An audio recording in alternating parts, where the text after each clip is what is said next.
steel, firearms, and the Industrialists crossing into another world. Hey! Look who's back for more adventures.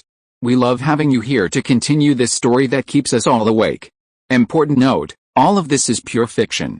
So don't try any techniques you hear here in real life, your neighbor might call the cops. This amazing novel and all its rights belong to the original author. We're just the ones giving it voice and drama. Are you enjoying the show? Prove it by subscribing to our YouTube channel and leaving that like that motivates us so much. And if you want VIP access to exclusive content, our Patreon is waiting with things you won't find anywhere else. Chapter 51 Cooperation 1. After careful consideration, Paul ultimately chose the royal family as his ally. Giles was far away, and regardless of whether he even looked down on him, Giles would be powerless to intervene if anything happened to him. Moreover, if exposed, His Majesty the King could easily crush him, this small fry causing trouble behind his back. He had originally intended to observe for a while longer, but since Arda had already attracted the covetous eyes of surrounding powers, it was better to place his bet sooner rather than later. The Earl of Kent and Emden, who had demanded that Paul become his vassal in his reply to the letter requesting aid, harbored ambitions that Paul greatly feared. Half an hour later, Butler Philip led Baron Hansel Abbott into the study. Based on the intelligence about the fire in the royal granary, Paul already guessed why he had come to see him. Hansel entered and immediately flattered, "Congratulations, Lord Gleman, on successfully wiping out the pirates. To hang so many villains in one fell swoop is truly righteous and upholding justice for the Lord of Light, a truly gratifying victory," Paul replied with a forced smile. "Baron, you certainly have excellent connections, even while traveling, you know about this." Hansel automatically filtered out the sarcasm in Paul's words, saying without batting an eye, "Lord Gleman's glorious deeds have already spread throughout the Northwest. Lords like you who rid the people of evil are rare indeed. Most are incompetent fools who defy the teachings of the founding king." He knew that continuing this conversation would be frivolous. It was time to get down to business. Paul invited Hansel to sit down and had Philip bring double the amount of mead, which the two shared in a sip. Paul began, "Baron Abbott, I've recently learned in detail about the rebellion in the south." "Oh? What does your excellency think?" Paul waved his hand dismissively. "What else can I say? The nicknamed Greedy Wolf speaks volumes about Giles' character. It's said he coerces and bribes the surrounding lords to submit to him, and those loyal ministers who dare to rebel are all ruined and killed. He also controls the trade routes, extorting travelers and causing widespread resentment." Hansel exclaimed indignantly, "That's all true. Giles's ruthlessness is known to all. Why does His Majesty tolerate him so much? His ancestors fought alongside Rodney I, cultivating a large power base for their family. There are even rumors that the Rodney crown was given to Giles by his ancestor. Of course, such treasonous rumors are completely fabricated. In short, if things go wrong, half of Alder could split off." Paul secretly rejoiced. Gleman's ancestors had fought alongside the founding king to conquer the land, yet they were relegated to this god-forsaken Northwest. See? This was retribution. They'd shown favoritism. He suddenly became serious and said, "Traitors like Giles deserve to be punished by everyone. We will unite closely around His Majesty's government, guided by the principle of Aldo, and steadfastly strive for the unification of the kingdom." This novel rhetoric bewildered Hansel. What was all this about? Paul gave Hansel a meaningful look and asked, "So, what's the situation now? Has His Majesty's army marched south to quell the rebellion?" Hansel hesitated for a moment, considering whether to directly address the issue of supplies, but then changed his words, saying, "The Loyalist army is assembling and will soon march south. They will surely crush the rebellion swiftly. Couldn't you just get straight to the point? My steward says the Baron has something important to discuss with me." "What is it?" Hansel's eyes darted around, and he stammered, "Well, it's like this. So many troops gathered together, feeding the men and horses every day. Your Excellency, you understand my foot." Paul cursed inwardly. So indecisive about asking for a favor. "Fine, I'll give you a way out." He interlaced his fingers, rested his chin on his hand, and propped his arm on the table. "Baron, as you can see, my territory is rather remote, with a small population, and I can't provide much manpower to help His Majesty the King." Just as Hansel was feeling disappointed, Paul changed the subject, "But that doesn't diminish my enthusiasm for serving the kingdom. As you said, since Giles controls nearly half the kingdom, this war is unlikely to end anytime soon. Give me 1 or 2 years, and I'm confident I can multiply Arden's output several times over, thus providing His Majesty the King's army with the necessary supplies, including large quantities of grain." Hearing the word grain, Hansel's ears twitched. "And a large quantity of ironware." Hansel was even more moved. Ironware was undoubtedly a crucial resource in war. He asked doubtfully, "Lord Gleman, are you so confident? What is your basis for this confidence?" Paul thought for a moment and replied, "By the agricultural and metallurgical techniques I am about to improve. I have already experimented with them. Of course, these were forged through countless trials in another world. However, a sudden surge in the resources of a remote territory will inevitably attract the covetous eyes of others. I hope to receive the protection of the royal family." Paul stated his request. Hansel stroked his chin and asked, "Then could you contribute these technologies to the royal family? I believe His Majesty the King would reward you handsomely and guarantee your safety." Paul nodded and shouted, "Philip, escort the Baron back to his room to rest." Hansel quickly waved his hands and said, "No. Lord Gleman, these technologies should remain in your possession. They can only be truly effective in the hands of their inventors. I was just mentioning it casually, but if you can provide sufficient military supplies, I am willing to petition His Majesty the King to ensure the safety of your territory. His Majesty is always fair in rewarding and punishing, and will certainly not fail those who have rendered meritorious service." "That's more like it." Paul breathed a sigh of relief. But then he heard Hansel continue, "However, I am just a nobody with little influence. What can truly impress His Majesty is the supplies you can provide. How much can you offer now?" Paul frowned. He needed time, so many things couldn't be conjured up all at once. Hansel noticed the change in Paul's expression and was secretly pleased. He said, "If Lord Gleman is willing, I can personally offer you some small assistance to help you achieve your goal of multiplying your wealth several times over, thereby gaining His Majesty the King's approval as soon as possible." Paul looked at Hansel. "What can you offer me?" The Baron said unhurriedly, "I saw the talent recruitment ordinance posted in the town center. It's very well written. Regardless of birth or bloodline. These 2 points are truly rare in this day and age. Does the Baron wish to serve under me?" Hansel shook his head. "If you are willing to grant me this power, the royal commissioner is obligated to share the political affairs of the local lord, but my individual strength is limited. What I want to say is that in this era of bloodline supremacy, there are a large number of frustrated and impoverished nobles in the south, and a large number of commoners with ambition but no way to advance. Regardless of their abilities, at least they all meet the 2 requirements of the recruitment ordinance, literacy and arithmetic. I wonder if Lord Gleman is interested." Paul slowly stood up. The Baron's words had indeed scratched an itch for him. Chapter 52 Cooperation 2. Paul was struck by Hansel's words. Faced with widespread illiteracy in his territory, Paul was at a loss for words. Various workshops needed expansion, and apprenticeship training couldn't rely solely on word of mouth. The number of artisans was increasing, and stewards at all levels needed to be able to read the rosters. The territory's income and expenditures were becoming increasingly complex, and the old steward Philip alone was no longer sufficient to manage the accounts. The intelligence system needed improvement, clearly requiring a large number of people who could do more than just read. He also planned to establish a modern administrative system, which would require a large number of clerks. The talent recruitment decree had been posted long ago, and many people had applied, but it still couldn't meet the current needs of the territory. Before setting out for Franklin, he approached Abbot Leonard of the North Shore Monastery, hoping to recruit a group of literate monks to serve him, but Leonard initially refused, citing the principle that monks should not interfere in worldly affairs. He had to change his strategy, saying that he planned to establish a school to teach the people to read and understand the Holy Scriptures in order to spread the gospel. Hearing this, Abbot Leonard was somewhat tempted. Paul then promised to supply the North Shore Monastery with an unlimited supply of the new paper free of charge from his workshop, finally persuading the abbot to agree. He would not interfere with the monks' individual choices, and the number of people recruited would depend entirely on Paul's abilities.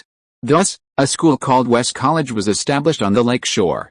During the day, Paul forced the residents of the lakeside town to send their children to the college to learn to read and write. At night, he had the army search house to house, arresting any adults under the age of 40 who were idle at home and bringing them to the college for night school. Paul coaxed and tricked his way into recruiting 10 young monks from the monastery. They were mostly just adults, sent to the monastery by their families from a young age. The boring days of praying and chanting made these young men very curious about the outside world. Of course, in Abbot Leonard's words, they were not steadfast enough in their faith in the Lord and could not resist the temptations of the outside world. Paul put all 10 young men into the college, turning them from monks into teachers, with 5 of them working in shifts day and night to teach the townspeople to read and write. After returning to Lake Town from Flanders Harbor, Morrison, who had just served as a military priest for a time, was appointed headmaster of the academy for some purpose, to manage the teachers and students. At the Earl's behest, he was responsible for developing the curriculum and compiling teaching materials. The obscure scriptures were clearly too difficult for the townspeople, young and old, who were just beginning to learn to read, but the heroic stories of a great lord leading his brave people against pirates were much easier to understand. Sometimes, Morrison would even personally indoctrinate the teachers and students, conduct some ideological education. But all of this took time, and Paul couldn't wait. Seeing the Earl stand up, Hansel was secretly pleased. He had guessed correctly. He had visited the academy Paul had established. While it was not uncommon for nobles to recruit a few qualified commoners for education to demonstrate their benevolence, that was mostly to train capable servants. To promote education on such a grand scale within one's own territory, like Earl Gleman, was truly unique. It's not good for nobles to know too much, they just need to honestly farm and pay taxes. All signs indicate that this Earl has far-reaching ambitions, which is intriguing considering his ancestors were exiled to the Northwest Bay. Could he develop into a second Giles? It's possible, but very unlikely. The Giles family's current strength is due not only to the efforts of successive heads of the family, but also to luck, opportunity, and the location of their territory. Who can guarantee that the Gleman family will have the same luck? Especially since they are located in the remote Northwest Bay. Furthermore, achieving the Giles family's success is not something that can be accomplished overnight. It requires generations of patience and development to accumulate wealth. Hansel knew that the recently widely circulated new type of paper was the work of this lord, so when Paul spoke of improvements to agricultural and metallurgical techniques, he judged it to be highly credible. For Hansel, he had connections among the lower nobility in the south, and he could recruit those who, like him, were frustrated and unfulfilled, to come to the northwest to give this lord what he wanted. If this lord could cooperate with him and continuously provide the king with military supplies, he would have accomplished a great feat, gain the attention of the kingdom's upper echelons, and come closer to the core of power. He hated being born out of wedlock, he hated his other half of his bloodline, he hated being neglected, he had to seize every opportunity to climb the ranks. As for whether the Gleman family harbored any ambition, he wouldn't see it in this generation anyway. After he died, who cared what the consequences might be? Hansel looked at Paul, who had stood up, the setting sun's rays streaming through the window and falling on him, and his heart suddenly raced. Finally, the young count opposite him extended his right hand, smiling, and said, "Let's get acquainted again, Paul Gleman, Lord of Arda on the northwest coast." Hansel also stood up, extended his right hand, and returned the smile. "Hansel Albert, His Majesty the King's representative to Arda, pleasant to cooperate, pleasant to cooperate." The two hands clasped tightly together. South, Thorn Pass. Two figures stood silently atop the towering city walls. One was an elderly man with gray hair but vigorous spirit, the other was a young general with a slightly indifferent expression. They gazed silently at the distant rebel camp for a while, and the old man among them sighed. "It seems we're in for a tough time," the young general asked curiously. "Why do you say that, Lord Dodge?" "We can launch an attack as soon as Her Highness the Princess arrives with her army." Duke Dodge pulled out a small strip of cloth and handed it to the young man. "This was just delivered by carrier pigeon. Take a look." The young man took the cloth and glanced at it, a hint of worry in his expression. "The granary is on fire?" "How timely." The Duke shrugged. "It's most likely the work of spies. Judging from the previous attacks, Giles' main force isn't here." "What do you think, Lester?" Lester looked south. "He just wants to keep us pinned down so he can free up his hands to slowly deal with those isolated and helpless pro-king's factions in the south." Duke Dodge sighed again. "If Your Highness's main force can't reach here, we can only hold out here. Hopefully, we can resolve the food supply problem before Giles' main force heads north." Lester suddenly looked at him. "Your Grace, we can't just wait around. Tonight I want to lead the cavalry to raid the enemy camp." The young man was eager to make a name for himself, but that was exactly the kind of drive he wanted, Duke Dodge thought to himself with admiration. The young man's expression reminded him of his time defending against the orcs and the Northeast Legion, and of his comrades in arms, who had been just as young and eager for glory then. The old duke felt a surge of pride. Good, it's time to teach the enemy a lesson. Chapter 53 Agricultural Outlook. After confirming the cooperation with Hansel, Paul Gleman began to consider the agricultural issues within his territory. Firstly, regarding land ownership, nominally all land in Arda belonged to the Gleman family, much like how all land in ancient China belonged to the emperor. However, the actual distribution of arable land used for agricultural production was as follows: nearly 1/3 of the arable land belonged directly to the lord's mansion, and all the produce belonged to the Gleman family. Slightly more than 1/3 was occupied by large landowners and gentry in various villages and towns, including Gleman family retainers, who paid taxes to the lord's mansion annually, keeping the remaining produce for themselves, and slightly less than 1/3 belonged to a considerable number of independent farmers or small landowners. Following the usual pattern, the Earl should have implemented a violent or gentle land redistribution reform, ensuring that every farmer in the territory had a piece of land sufficient to feed themselves and their families, achieving the ideal of land to the tiller, and then everyone would sing the praises of the Lord's brilliance. However, Paul did not yearn for the idyllic pastoral life of a small-scale peasant economy. He envisioned large-scale industrialized production. Small-scale peasantry was a major obstacle to industrialization. First, it bound many farmers to small plots of land, limiting the formation of free labor, and this labor shortage restricted the pace of industrial development. Second, the self-sufficiency and instability of small-scale peasantry led to widespread poverty, leaving farmers unable to afford more consumer goods, resulting in a narrow market and hindering the development of a commodity economy.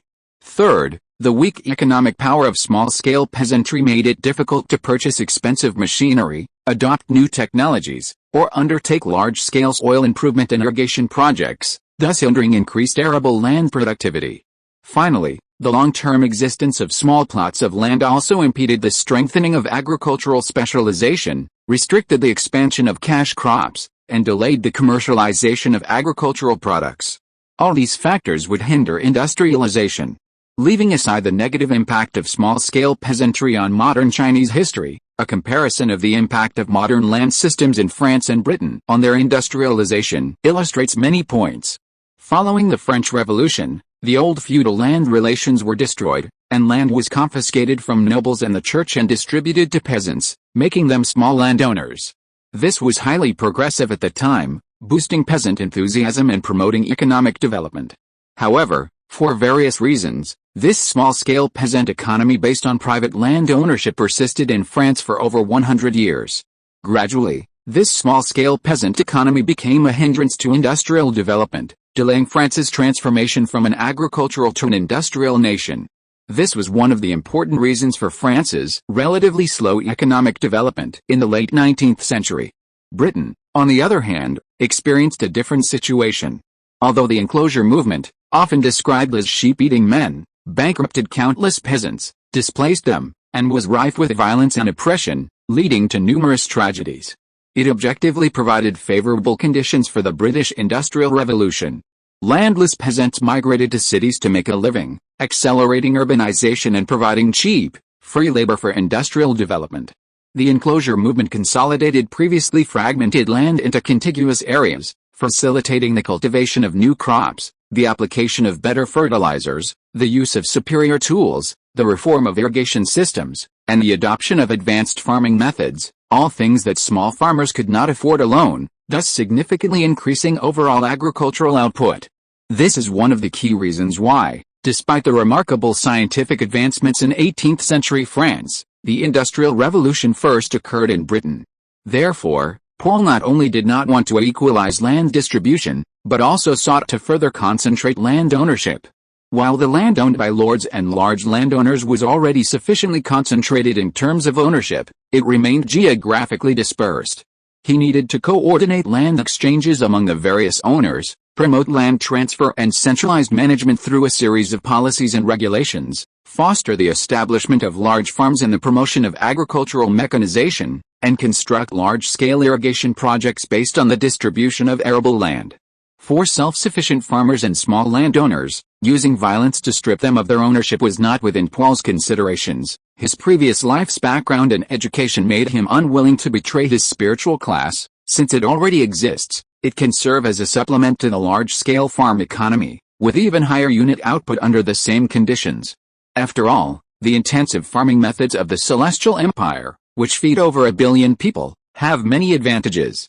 He plans to establish organizations like farmers' associations and cooperatives at the village level, with a lord's mansion funding the purchase of agricultural tools, oxen, and other means of production, which would be rented to self-sufficient farmers at low prices to help them improve labor efficiency.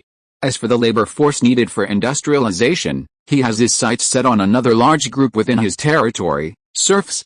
Slavery exists in this world and is quite widespread. Ironically, the Church, which Paul both despises and fears, is actually the biggest opponent of slavery. One of its important founding principles was equality for all under God. After the Church's status was widely recognized by various countries, it vigorously promoted several abolitionist movements, but these ultimately failed due to resistance from the vested interests. As the Church's leadership and the nobles of various countries increasingly aligned themselves, this principle gradually remained just a slogan. However, the Earl did not intend to merely pay lip service to this. Subjectively, he could not accept the existence of slavery. Objectively, industrial development required a large labor force, making the abolition of slavery within his territory imperative. Paul planned to grant freedom to the serfs directly under the Lord's control, allowing them to choose whether to stay or leave. Those who remained would be trained as agricultural workers on his new farms. As for the serfs owned by the major landowners, if they refused to release their serfs, they would face the crushing weight of history. The agricultural labor force lost due to the abolition of slavery could be replenished by promoting new agricultural tools. Machinery or equipment useless on small plots of land could be effectively applied to new, large-scale farms. Paul planned to manufacture agricultural machinery such as the Rotherham plow, the Crosskill pulverizer, the sawtooth harrow, the row seeder, the harvester, and the threshing machine. These were all achievable with current technology and could operate solely on animal power, all being powerful tools from the 18th century British agricultural revolution. Another method to increase land productivity is the 4-field rotation system. This planting system divides all arable land into 4 zones, planting turnips, barley, clover, and wheat in rotation each year. It eliminates land fallow. After harvest, arable land is converted back to grazing land, expanding the planting area. Planting legumes and applying livestock manure accelerates soil fertility recovery, promoting steady crop yield growth, long-term rational use of arable land, and providing high-quality feed for livestock. It also encourages a shift from grazing to stall feeding, improving livestock productivity. There's also the issue of breeding improved varieties, but Paul wasn't very knowledgeable about this and would have to wait until agricultural experts were recruited to implement it. Paul firmly believed that after these reforms, Arda's agricultural output would increase significantly, freeing up and supporting more labor, paving the way for future industrialization. Chapter 54 Step by Step. Lord Gleman, I advise you to be cautious, Hansel said, glancing at the outline of agricultural development in his hands. Paul had written an outline of his agricultural plans and asked the Baron to review it and offer his opinions, also to demonstrate that his goal of doubling grain production was not just empty boasting. However, the Baron hadn't expected such a response. Is there anything wrong with it? Well, the beginning is excellent. Large-scale farms, new machinery, improved varieties, and this crop rotation system, all these things are excellent. If their effects are truly as good as you say, then you will surely leave a significant mark on history, solving the age-old problem of food security. This achievement is enough for the papacy to canonize you. Hansel's eyes lit up. He had previously been somewhat apprehensive about whether Gleman could fulfill his bold claims, but now, looking at this outline, it seemed highly likely he would succeed. Paul was puzzled. If that's the case, why be so cautious? The Baron turned to the last page again. You mentioned liberating serfs here. Without these slaves, who will work in the fields? I know the new machinery mentioned here can save a lot of manpower, but wouldn't it be better to make them equal to 1 + 1 = 2, reserving his patience? He explained, I mentioned this to you before, Hansel. He addressed the Baron by his first name. I don't intend to just grow crops and be done with it. I will develop mining, iron smelting, and other industries. How can so many laborers be tied to the fields? I understand your lofty ambitions. Actually, I'm worried about something else. Hansel intended to properly advise this impulsive young count. After all, he was his collaborator, and he didn't want him to be implicated if things went wrong. As you know, I spent some time in your neighboring territory, Berdine, and heard many stories about the former lord. Would you be interested in hearing them, Berdine? Paul paused, taken aback by the name. The current lord of Berdine, Myron Garnard, wasn't much older than him. The Garnard family was one of the few families in the Northwest with a good relationship with the Gleman family, and Myron was a childhood friend of Paul's. Some time ago, when the pirates were still at large, Steward Ford had sent a letter to Berdine requesting aid, but Myron replied that he couldn't help because his troops had been extorted by the royal commissioners stationed in the territory. A few years ago, Myron's father, old Garnard, fell seriously ill. After recovering, he was like a different person, not recognizing anyone. The two families gradually lost contact, and soon after, old Garnard accidentally drowned. Paul had accompanied his father to the funeral. That was the last time he saw his childhood friend. The young Myron inherited his father's title and then lived a secluded life, reportedly studying how to be a good lord with the help of his retainers. Then tell me about it, he said, curious why Hansel had brought this up. It's said that the old count's personality changed drastically after he recovered from his illness. He wasn't even close to his own son anymore and did all sorts of strange things. Paul knew about the personality change, but hadn't paid much attention to the others.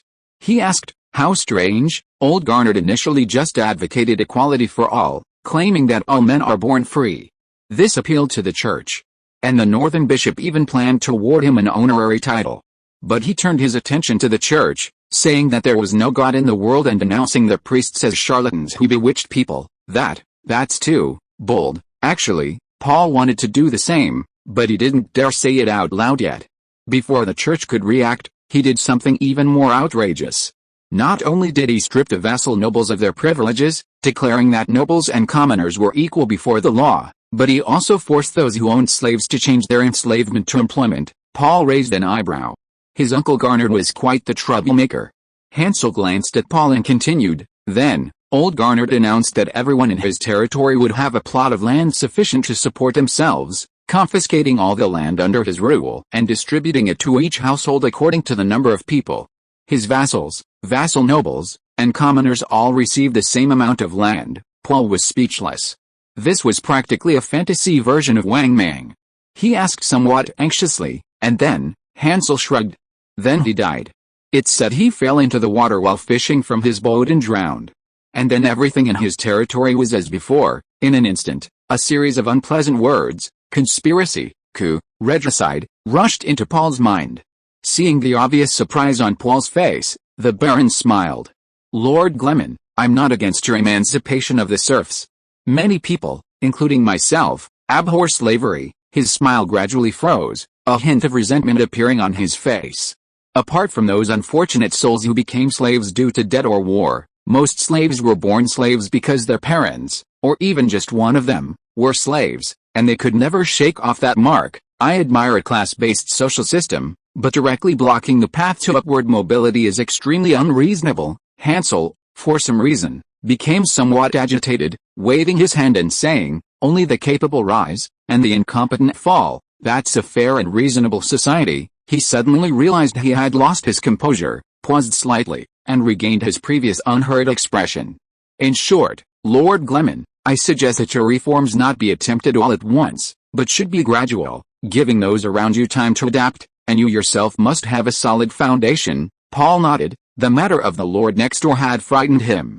You're right, Hansel, I accept your suggestion. Also, thank you. He had indeed become a bit arrogant after eliminating the pirates, forgetting what kind of world this was. The Baron's expression remained unchanged. It's an honor to have been of assistance to you. I hope to cooperate with you for a long time. Your Excellency, please take care of yourself. By the way, I'd like to return to the south in a few days to begin the talent recruitment plan I mentioned earlier. What do you think? Finally, some good news arrived, and Paul was overjoyed. So you're ready. I can't wait. There's nothing to prepare. Since you've already started working on increasing grain production, I can't just sit idly by. Actually, I can set off tomorrow, but I heard that your friend, Queller Foster, is also returning to the south in a few days. I'd like to travel with him. The Foster family is very influential in the Horn Bay area, and befriending them should be very helpful to us." Paul clapped his hands. "That's what I was thinking too. In fact, I've already spoken with him, entrusting him to recruit a large number of craftsmen for Alda. I also plan to start long-distance trade with the Horn Bay Alliance." Hansel was growing increasingly fond of the young lord, and a thought suddenly occurred to him. "Since freeing serfs will take time, I think there's another way to alleviate the labor shortage. The South has a large number of refugees due to the war, which is a headache for the kingdom's government and local lords. I wonder if you, sir, have the confidence and ability to accept them." Paul was overjoyed. Yes, bring them all to me." He had truly chosen the right partner. If you are listening to this novel on a channel other than Fanfic World, it means it was downloaded and re-uploaded without effort. We warmly invite you to visit our channel, Fanfic World. There you will find the original version of this story and many other novels of various genres. We look forward to seeing you dive into a world of incredible novels. Chapter 55 Conversation Under the Moon. After being reminded by Hansel, Paul revised parts of the agricultural development outline and then ordered Steward Ford to convene a group of government officials to study the specifics. The Earl's desire to actively increase grain production within the territory was a good thing, and everyone was very enthusiastic. Soon, a series of draft regulations were formulated, the main contents of which were as follows: promoting farmland consolidation and popularizing the four-field rotation method, dispatching officials to various villages and towns to establish farmers' associations and supervise the implementation of the laws, sending commissioners to inspect the water conservancy conditions in various places and report to the Lord's Mansion in a timely manner for repairs, and conducting a population census in all settlements of the Arda territory. In Lakeside Town, a group of blacksmiths and carpenters were gathered to establish a workshop specializing in making agricultural tools. The Earl, finding the name workshop lacking in prestige, personally named it Agricultural Machinery Factory. He also conveniently named the paper-making workshop Paper Mill and the ceramics workshop Ceramics Factory. Paul visited the Agricultural Machinery Factory every day, working with the craftsmen to study how to recreate the 18th century agricultural machinery from his past life. To prepare for the emancipation of serfs, Father Morrison was instructed to select several teachers and a group of students with decent education to form a propaganda team. Their mission was to subtly instill anti-slavery messages, starting with the students at the West College. This included organizing theatrical performances depicting the cruelty of slave owners and the plight of slaves, and quoting from holy scriptures and other religious texts to proclaim how slavery violated God's commandments. As a devout follower and servant of the Lord of Light, whose piety was above average, Father Morrison naturally supported the Earl's abolitionist intentions and racked his brains daily to find ways to enhance the propaganda's effectiveness. Soon, the propaganda team, centered in Lakeside Town, launched a widespread campaign throughout the Arda territory. Leveraging Father Morrison's religious background, they used the banner of the Lord of Light to minimize interference and obstacles. As the propaganda team's work progressed, even the reclusive Abbot Leonard of the North Shore Abbey became aware of this group, spreading the same ideals of equality for all as the Church. When he learned that several monks from monasteries were part of the propaganda team, he couldn't help but feel a pang of sympathy that these young men who had abandoned monasticism hadn't forgotten God's teachings.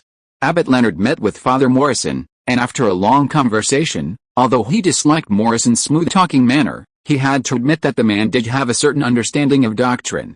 He expressed his concern to Morrison. "Won't what you're doing offend Earl Gleman? After all, Paul Gleman was arguably the largest slave owner in the land. The combined number of serfs held by all the other landowners might not even equal his."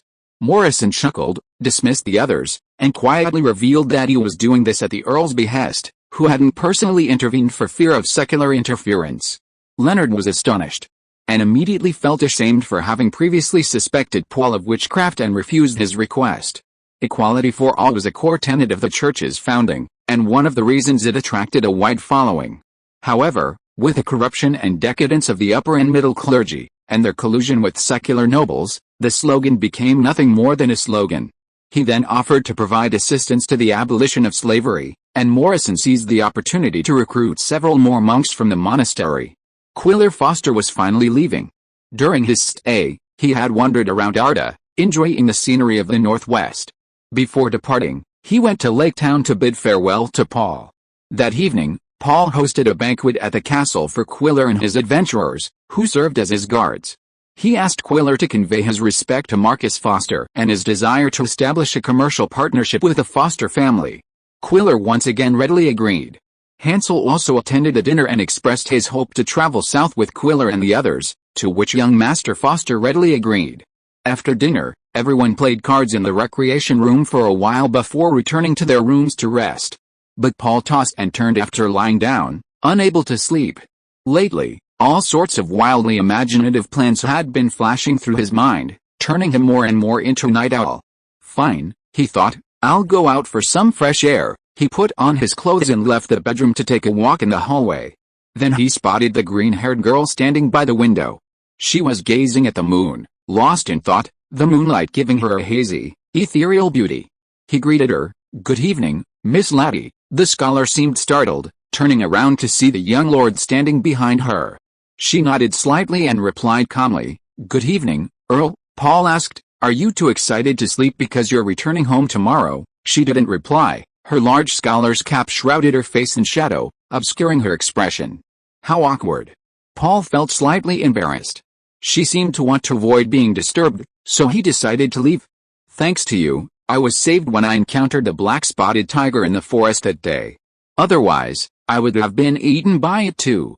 I am very grateful. After thanking her, he turned to leave, but she spoke up, this time about something else. Did you post that talent recruitment decree in the town center?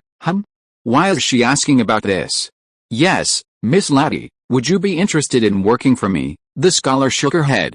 Paul wasn't surprised. There was nothing he could do about it. One was in the remote northwest, and the other was in the prosperous south. How could they be compared? She continued, not caring about birth or bloodline is truly rare in this world. Even the supposedly enlightened southern countries prioritize these two things. Paul replied, I've never cared much about those things. Let alone lower-ranking nobles and commoners. Even if a slave came, I would entrust him with important tasks if he had the ability. The girl fell silent again. Just as Paul was about to leave once more, he heard her ask softly, What about the rest? What? Paul was a little confused. For example, those who are born different from others, not in terms of status. She seemed unsure how to continue, looking hesitant. Before finally adding, those groups that might be considered non-human by ordinary people, Paul asked, but judging from your tone, these special groups are still human in your eyes, right? The girl nodded. Miss Laddie, we have a saying here, an animal, if it looks like a donkey, walks like a donkey, and brays like a donkey, then it's a donkey. PFFT, the girl was amused. It was the first time she'd heard such a metaphor. The beautiful woman's smile instantly refreshed Paul, who continued, Do they look like humans? The girl nodded. Do they speak human language? The girl nodded again. Do they value family and friendship? The girl nodded again. Do they obey the law? This time, the girl didn't nod, but said, Like ordinary people, there are good people and bad people. Paul slammed his fist on his palm. Very well, then I'll welcome all the good people and arrest all the bad people. Upon hearing this, the scholar stared intently at Paul. After a long while, the girl bowed slightly. Lord Gleman, may luck and kindness always be with you. After saying this, Laddie turned and walked towards her room. What a strange night. Paul was left standing alone in the corridor, lost in thought. Chapter 56 Uniting the Morale. The next day, Paul saw off Queller and Hansel's group outside the town. Accompanying them was a supply convoy, a small token of loyalty from Arda to the royal family, a declaration of allegiance. To prepare for potential resistance during the emancipation of slaves, he followed Hansel's advice, to have a strong foundation, and began sweeping reforms to the army. A logistics department was established, responsible for the procurement, supply, and pay of troops. Ron, who had previously transported supplies to the recruit training camps, was appointed its head. An equipment department was established, responsible for weapons development and testing. Kelly, who had previously managed grenade production, was appointed its head. A general staff was established, responsible for analyzing the war situation, providing advice and suggestions to Paul, and developing specific operational plans according to Paul's intentions. In peacetime, it was responsible for leading the training and development of the land forces. The head of the general staff was the chief of staff, a position the old Knight Schroeder would continue to hold.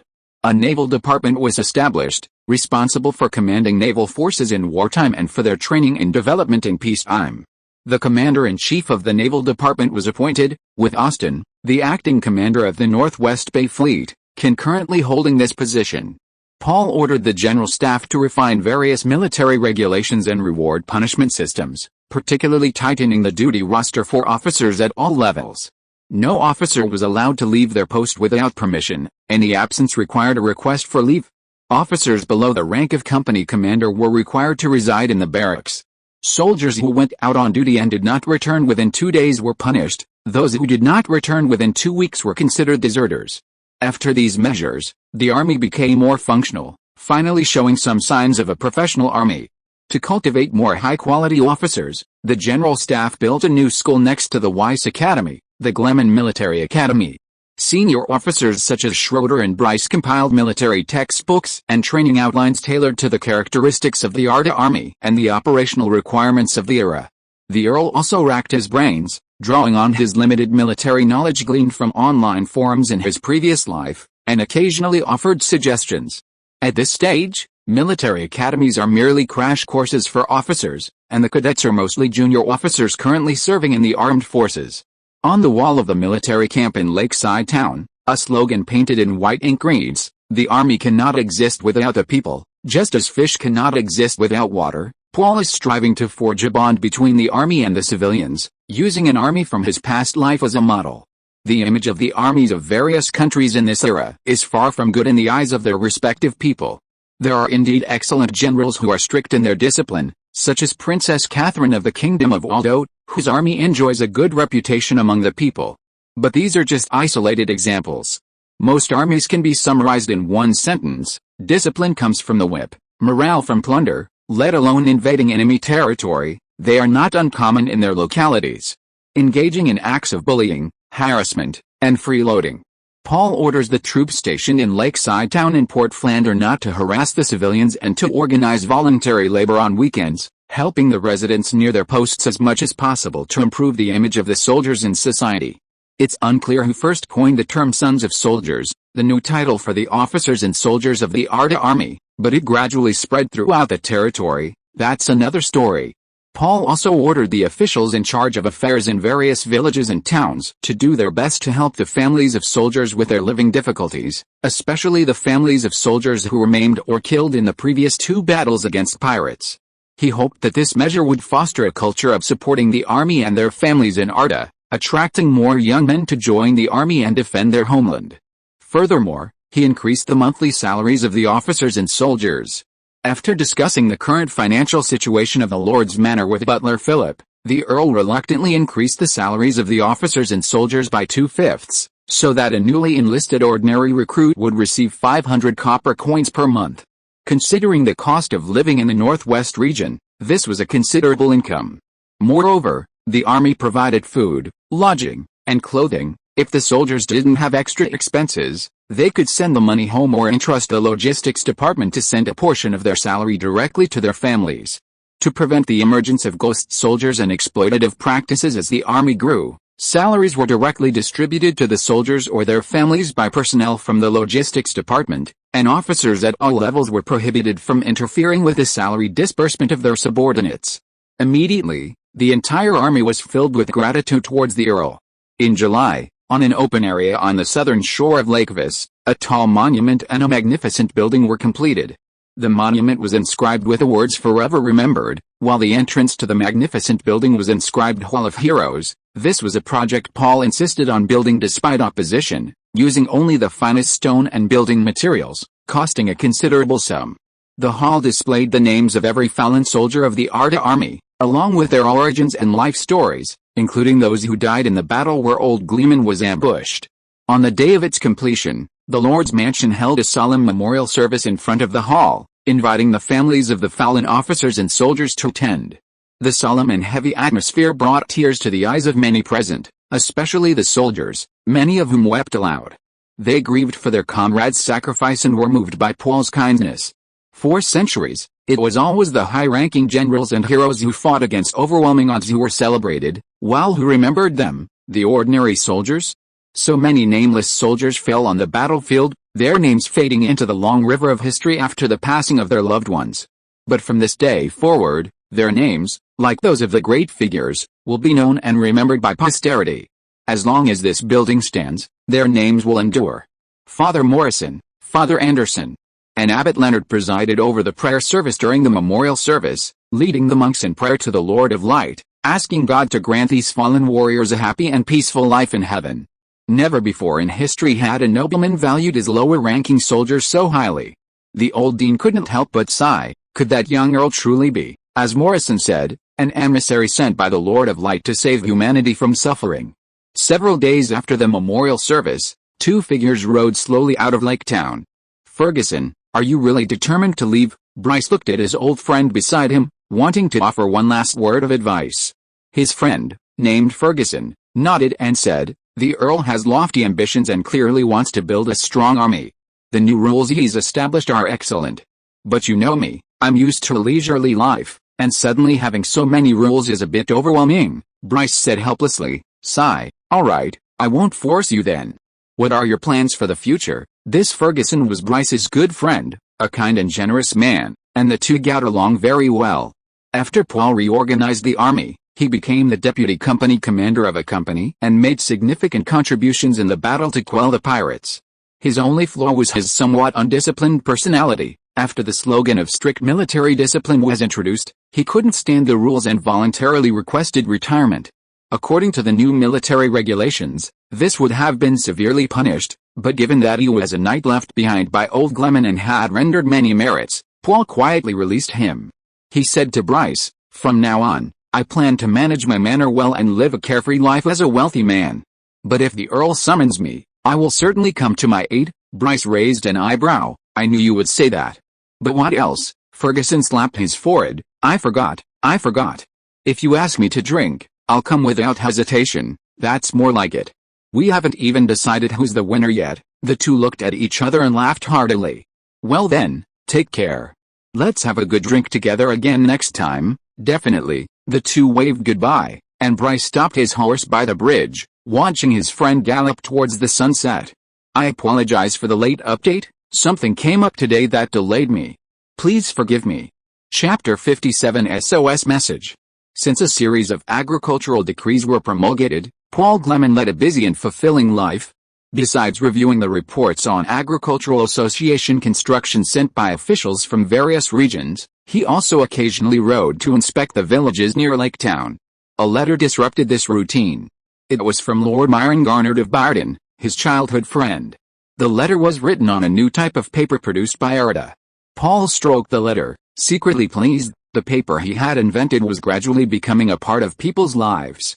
At first glance, the content seemed unremarkable, just some pleasantries and anecdotes about recent events in his territory. However, some sentences were not very fluent, making Paul's teeth ache.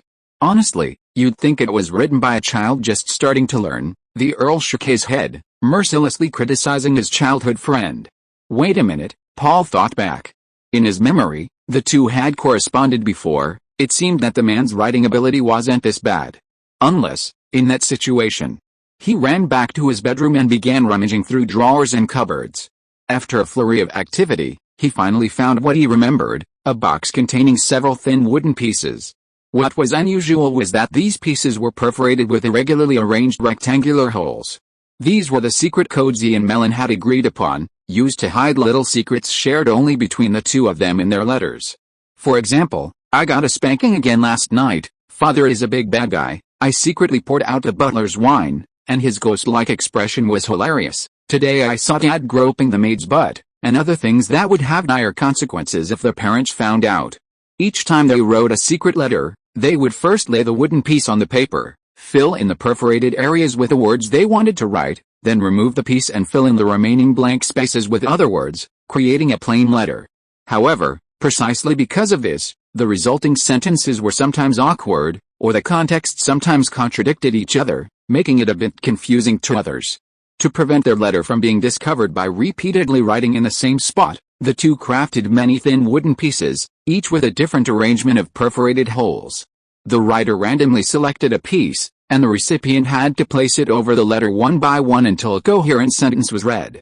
The candlestick, flew up, into the river. It doesn't look like this one, the steward. The knight fell, on fire. It doesn't look like this one either. A delicious treat, a mouse, fell into the ditch. Let's try others. Paul took out the wooden pieces from the box and placed them one by one on the letter, trying to decipher the coded message.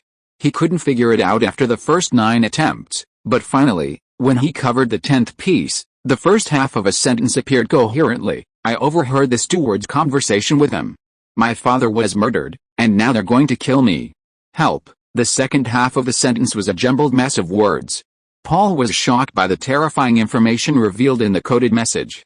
To rule out a misunderstanding, he tried reading each of the remaining wooden pieces on the letter, but none of the words flowed as smoothly as the previous sentence. Paul's heart sank. It seemed his friend was caught in a life-threatening conspiracy. Father was murdered. Wasn't that the very thing Hansel had used to warn him about old Garnard falling into the water? He had suspected it was a conspiracy then, because old Garnard's reforms threatened the interests of the vassals, making it highly likely they would join forces to overthrow their lord. Now that old Garnard's son had overheard the conspirators' conversation, it was concrete evidence. Now the question was, should he help them or not? The Earl was torn. On one hand, after regaining his memories of the other world, although he had become somewhat indifferent to the relationships he had before regaining those memories, he wasn't so indifferent as to ignore a friend in distress. He still felt a pang of emotion when he recalled playing together as a child. On the other hand, his territory was currently in the early stages of reform and industrial development, and he really didn't want to get involved in outside affairs. Another reason was that Garnard wasn't a family with a criminal record like the Glemans. His Barden was a genuine earldom with 5 vassals, 2 viscounts and 3 barons. If all of these guys were involved in the conspiracy, and he recklessly went to rescue them, could he possibly defeat them if they ganged up on him? Let's figure out the situation first, Paul said, leaving his bedroom and summoning a servant. Summon steward Hansel to see me, and be quick. In Buchwaya, the capital of Walden, a man strolled into a tavern, plopped down at the bar, and called out loudly, "Boss, a glass of ale." The tavern owner took a clean glass, filled it to the brim from the barrel, and placed it in front of the customer, saying, "Enjoy your drink." After a few sips, the customer chatted with the owner about everything under the sun, from the pirate invasion in the west to the rebellion of the southern border officials. As he reached for his second glass, he casually remarked, "It seems like no pirates have been here. Why are there so many soldiers on the streets?" The tavern owner replied nonchalantly, "You must be from out of town. Several barons and viscounts of Bayern are gathered here. The streets are full of their private armies. Has something serious happened? The soldiers under Earl Garnard have all been taken south to fight the rebels by men sent by the royal family." His vassals said they were there to protect their lord and maintain order in Buchwaya. The last HMPH piqued his interest. It seemed things weren't so simple, so he whispered to the tavern owner, "Judging from your tone, is there some hidden story?" The tavern owner glanced at him but didn't reply. The customer reached into his pocket, lightly tapped the table, and loudly said, "The bill." When he removed his hand, a coin remained on the table. If it were a copper coin, it wouldn't be enough for 2 glasses of ale, but the key point was, it was a silver coin. The tavern owner glanced around. Only 2 other customers were sitting in a corner, drinking and oblivious to their presence. He quickly pocketed the silver coin. The customer at the bar rose to leave, but the tavern owner said, "I still have some of my own brewed beer. Why don't you try a few more?" The customer's lips curled into a slight smile, and he sat back down. "Then I'll try your brewed beer again. If you like it, I'll come again." He lightly tapped his right hand on the bar counter, through his fingers. Another silver coin could be seen underneath. The tavern owner refilled the beer and brought it over. The customer kept his right hand on the counter and picked up his glass with his left to drink. The owner lowered his voice and whispered, "Have you heard about what happened to old Earl Garnard a few years ago? He wanted to confiscate his vassals' lands and offended a whole bunch of his men." He nodded to indicate he knew. "Then the Earl fell into the water and drowned, but his death was too suspicious. At least I know that the Earl was an excellent swimmer from a young age." The customer was surprised and asked in a low voice, "So his vassals killed him?" The innkeeper immediately shook his head. "That's your own guess. I didn't say that." The customer asked again, "And then? What does this have to do with the private soldiers on the street?" The innkeeper checked the surroundings again to see if anyone was paying attention. After the old Earl died, his son, young Master Myron, inherited the title. but since then, this young earl has hardly gone out. He used to be such an outgoing child, often going to Arda to play with the young master of the Gleman family, but inexplicably he has become reclusive. The customer sipped his wine as he listened to the innkeeper continue. The vassals gathered in Birchuai now are all relatives of the garnered family, and the old earl only had one son, and none of his soldiers were around. Then he stopped talking. The customer put down his glass and asked, if something happens to little Garnered too, will the title fall into the hands of some vassal? The tavern owner smiled and said, that's just your guess. That's all I know. After downing the rest of his drink in a large gulp, the customer withdrew his right hand, leaving the gleaming silver coin on the bar counter. Your beer here is excellent. I'll definitely come back, he said, as he leisurely walked out of the tavern. I was in meetings all day, so I can only post one chapter today. Please forgive me. Chapter 58 Negotiation Strategy. 2 days after receiving the distress letter, the intelligence chief, Cecil, presented the Earl with intelligence on the situation in Bayhorn, along with his own analysis. Paul frowned after reading it. It seemed his friend was truly in danger, now under house arrest, waiting for the traitors to divide the spoils and then, like his unfortunate father, to cause another incident. Cecil asked, if your excellency wishes to rescue Earl Garnered, I will send all available personnel to Bayhorn to ascertain the details of those traitors. Paul stroked his chin. Whether to rescue him or not requires further discussion with everyone, but gathering intelligence sooner rather than later is always wise. Send men there now. Half a day later, Paul summoned high-ranking military and political officials to the Lord's mansion and showed them the distress letter from Myron Garnered. While it's not uncommon for vassals to plot against their lords and seize power, it's not exactly rare either. It's said that the Kent family of Emden, another neighbor, obtained their earldom somewhat illegitimately, so none of those present showed much surprise. As the letter was passed around among the guests, the Earl, seated at the head of the table, grew uneasy. If my future reforms conflict with the interests of everyone here, will they conspire to kill me? Just as he was lost in thought, Steward Ford spoke up, asking, what do you intend to do with this letter? Paul replied, Cecil has already sent men to Bayhorn to investigate the traitors. But I haven't decided whether to immediately rescue Melon, or if so, how.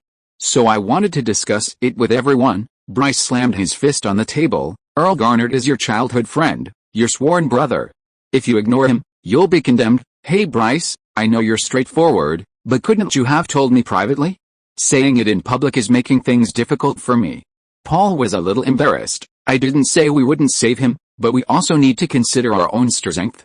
That's why we've invited everyone to discuss this. The so-called Blood Oath brothers are somewhat similar to sworn brothers in Chinese mythology. As children, Myron and Paul got along very well, and under the arrangement of their mothers, the two little kids became Blood Oath brothers. Speaking of which, both of their mothers died very young. Paul was a little sentimental. He couldn't even remember what his mother looked like in this life, since there wasn't a portrait or anything. Butler Ford was very pleased. The young lord hadn't become arrogant or conceited after defeating the pirates, nor had he rashly started a war he might not be able to win out of momentary impulse. Instead, he weighed the pros and cons, and gathered everyone to consult widely. As a lord, he had already done a very good job. He stroked his long, white beard and said, abandoning our blood-sworn brothers is indeed inappropriate. If rumors spread, it will damage your reputation, sir. But we can't act rashly either. Don't forget Lord Garnered is still in their hands. Moreover, judging from this letter, the rebels haven't realized the plot has been exposed. If we send troops under the pretext of rescuing him, regardless of victory or defeat, what if we push them too far and it harms Earl Garnered? Paul found a way out, saying with worry, that's exactly what I'm worried about. This immediately made Bryce blush deeply. Steward Ford continued. I do have a plan. The Earl's birthday is approaching. You can send out invitations widely, inviting nobles from the northwest to a gathering. Oh, Paul had completely forgotten his own birthday. He'd been very busy lately, fighting pirates and building the navy. I will personally deliver the invitation to Buchuaya to invite Earl Garnered, to confirm his safety first. Logically and morally, as his sworn brother, he must come to congratulate us even if it's something extremely important. It would be highly unusual if he didn't come, so those traitors should have no reason to stop him. Of course, this is on the condition that they still haven't realized Earl Garnered knows about the conspiracy by then. Paul roughly understood what he meant. Steward Ford stroked his beard and said, once Earl Garnered arrives in our territory, Things will be much easier. We can issue a widespread proclamation in his name, calling on the surrounding lords to punish these rebels." Paul slammed his fist. "That's it. Or should I go myself?" Everyone in the hall objected. The Earl cannot risk his life. What if those rebels discover something? Paul had no choice but to abandon the idea. Steward Ford soon departed for Birchuaya with the invitation, while Paul prepared for the possible war to come. With a continuous recruitment of craftsmen and the training of apprentices, the firearms manufacturing team had reached 30 people. Thanks to the craftsmen's efforts, the Arda army now possessed 60 muskets, enough to arm a platoon and a squad. This number allowed Paul to experiment with tactics like 3-volley fire and 6-volley fire to maintain continuous firepower. However, to Paul's dismay, the various technical challenges of the flintlock musket remained unresolved. First, the spring was difficult to manufacture. It wasn't that it was impossible to produce a qualified one, but the success rate was too low. Even a slight weakness in the spring's force would prevent it from igniting. Even if it ignited, there was still the issue of gunpowder. The experimental flintlock musket currently being built took more than 3 seconds from trigger pull to firing because the flintlock musket could only eject a small spark into the powder bath. If the gunpowder had a low burning rate, igniting the entire powder bath would take a long time, and with only that small spark, the less sensitive gunpowder simply wouldn't ignite. Although both matchlock muskets and flintlock muskets rely on an ignition port to ignite the gunpowder in the barrel, the requirements for propellant in matchlock muskets are significantly lower than in flintlock muskets. The burning end of the thick match cord, when inserted, can ignite a large amount of gunpowder, which quickly burns into the ignition port. Solving this problem requires high-quality, extremely finely ground gunpowder, but grinding by hand is too inefficient. Paul was always quite annoyed by the long match cords the soldiers wore during firing practice. Matchlock muskets were too susceptible to weather conditions, and the exploding ignition cord could easily ignite the gunpowder on the musketeer and his comrades, forcing musketeers to maintain a certain distance and a sparse firing formation, making it difficult to create a high density of fire. However, two advancements pleased Paul: the development of the slide bayonet, which allowed musketeers to be less reliant on pikemen for protection. Fortunately, modern matchlock muskets weren't as cumbersome as early matchlock muskets on Earth, otherwise, attaching a bayonet would have been impractical. Secondly, with the invention of new paper, fixed-load bullets made of cardboard were mass-produced. The cardboard shells contained lead bullets and gunpowder, and were coated with butter for moisture protection. This freed musketeers from carrying numerous bottles and jars of gunpowder, increasing loading speed and allowing for precise control of the propellant charge. Regarding heavy firepower, the 6-pound bronze cannon was successfully tested and added to the Arda army's arsenal. 2 have been built to date, and 4 more 4-pound cannons have been cast. In addition to these large cannons, Paul also recreated the Ming Dynasty's Tiger crouching cannon. This lightweight cannon had a thin barrel, low power, and a maximum range of 500 meters. However, it was highly mobile, easily carried by 2 soldiers. It could fire at a high angle, producing curved trajectories. The cannon was fixed to the ground with large iron nails and iron claws at the front, firing shrapnel or gravel to kill the enemy. Moreover, it was cast from pig iron, making it extremely inexpensive. As a weapon designed for close-range infantry support, it is somewhat similar to the later mortar, so in this world, it is simply named a mortar. Chapter 59 Birthday Invitation. July was scorching hot. As evening fell, the small town of Birchuaya quieted down after a long day. Residents finished their work, some hurrying home for dinner, others gathering in small groups at taverns for a hearty drink of chilled beer. At the western city gate, the guards glanced up at the setting sun every now and then, hoping it would quickly disappear over the mountain so they could close the gates and change shifts. Just then, they saw a carriage slowly approaching Birchuaya from the west, accompanied by several mounted guards. At this time of day, few people entered the city. The guards stared intently at the approaching carriage, slowly making out its features. They saw a flag flying on it, emblazoned with a ferocious, clawing dragon. The squad leader recognized the family crest on the banner. It's the Gleman family's carriage. He immediately ordered the nearest soldier, "Quickly, ride my horse to inform Lord Angelo that the Gleman family has arrived." The soldier, upon receiving the order, immediately ran inside the city gate to find a horse, and soon the sound of hooves faded into the distance. The squad leader stopped the carriage and loudly asked, "May I ask which Lord of Arda is inside?" The coachman steadied the horse, and the carriage door opened. A kind-faced old man with a white beard stepped out. He smiled and said, "I am Baron Vakri Ford, the chief steward of the Arda domain, here to visit your lord, Earl Garnard, and to deliver an invitation to my master's birthday banquet." The squad leader respectfully said, "So it is your excellency, Baron. Please allow me to accompany you to the lord's manor." Old Ford agreed, boarded the carriage, and the coachman urged the horse forward, following the squad leader slowly into the city. At the gates of the Biochua lord's manor, 4 people stood to welcome Chief Steward Ford's arrival. At the head of the procession was Viscount Angelo, the Master of the Seals of Barden, followed by Viscount Abbott, Baron Amos, and Baron Brow. Old Ford alighted and greeted them one by one. After a brief exchange of pleasantries, they entered the Lord's manor. Upon entering the hall, the Lord Steward, Miles, greeted them. "Gentlemen, please wait a moment. Dinner's being prepared and will take some time." The group sat down in the hall to wait. Old Ford explained his purpose. "July 20th is the birthday of Earl Paul Gleman. He has specially sent me, the Master of the Seals, to invite his blood-sworn brother, Earl Myron Garnard, to his birthday banquet." None of the 4 nobles responded.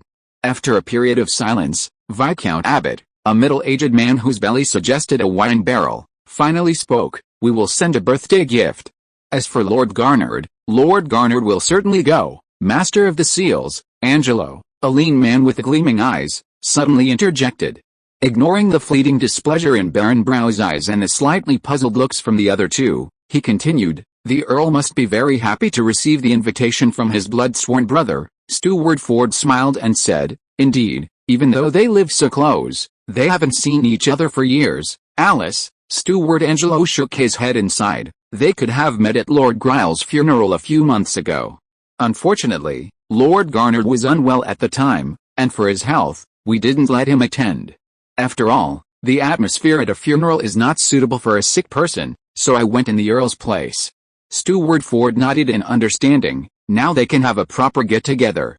So, where's the Earl?" "Oh, the Earl will be here soon." Just then, Butler Miles called out loudly, "Earl Garnard has arrived." A slightly chubby blond boy, around 16 years old and about the same height as Paul, entered the hall. He was the Lord of Barden, Paul's blood-sworn brother, Myron Garnard. Steward Ford hurriedly rose to greet him, but Myron gestured for him to dispense with the formalities and took his seat at the head of the table, accepting the invitation presented by the steward with both hands. "Baron, it's been a long time," said the Lord of Barden, opening the invitation and carefully examining it, a delighted expression on his face. He then turned to Steward Angelo and asked, "Uncle Angelo, may I attend Paul's birthday banquet?" Angelo immediately stood up and said, "Of course, my lord, even with a busy schedule of studies and work, celebrating the birthday of one's sworn brother is only right. Since you don't object, and I haven't seen him in a long time, why don't we set off together with the Baron tomorrow?" Steward Ford echoed, "I think that's a good idea. Traveling together is always more convenient." Even if Myron hadn't said it, he would have brought it up anyway. Before the portly Viscount Abbott could speak, Angelo interjected, "Of course, that way your excellency can stay a few more days with your friend." Old Ford secretly breathed a sigh of relief. It seemed the trip had gone very smoothly. He already had a whole host of reasons prepared to ask Myron to depart with him. The next day, the butler came to announce that dinner was ready, and everyone went to the dining room to eat. Myron kept pestering Old Ford to tell him about Arden's suppression of the pirates, making Old Ford chuckle wryly. During the meal, Old Ford asked why, besides Steward Angelo, all of Garnard's other vassals were gathered in Bayhorn too. The answer was that the Lord's direct troops, under the command of Baron Andrew, the only vassal in Birding familiar with military affairs, had gone south to join Princess Catherine in suppressing the rebels. They had brought their private armies to protect their lord's safety and maintain order in the capital. As for the royal envoys sent to Birding, everyone said they had gone south with Baron Andrew but would return soon. After dinner, Old Ford was led to a guest room to rest, and Garnard's 4 vassals bid farewell to Myron and returned to their lodgings. However, after leaving the Lord's manor, they all went to Angelo's house. "Are you crazy? Angelo? You're just letting that kid slip out of our control." In a secret room, Abbott angrily questioned Angelo. Angelo looked at him like he was an idiot. "What can I do? Prevent that kid from celebrating his brother's birthday in front of Ford? The old man can tell something's wrong at a glance." Abbott gritted his teeth and looked at Angelo. If something happens, you'll take full responsibility. Angelo was furious. We're all in this together. If something happens, no one can escape. There are already rumors circulating that we're targeting Myron Garnard, and also Old Garnard. Letting him go out and clear our names will clear our names. Abbott was still unconvinced and argued fiercely with Angelo. The remaining two looked at each other, unable to get a word in edgewise about the argument between the two viscounts.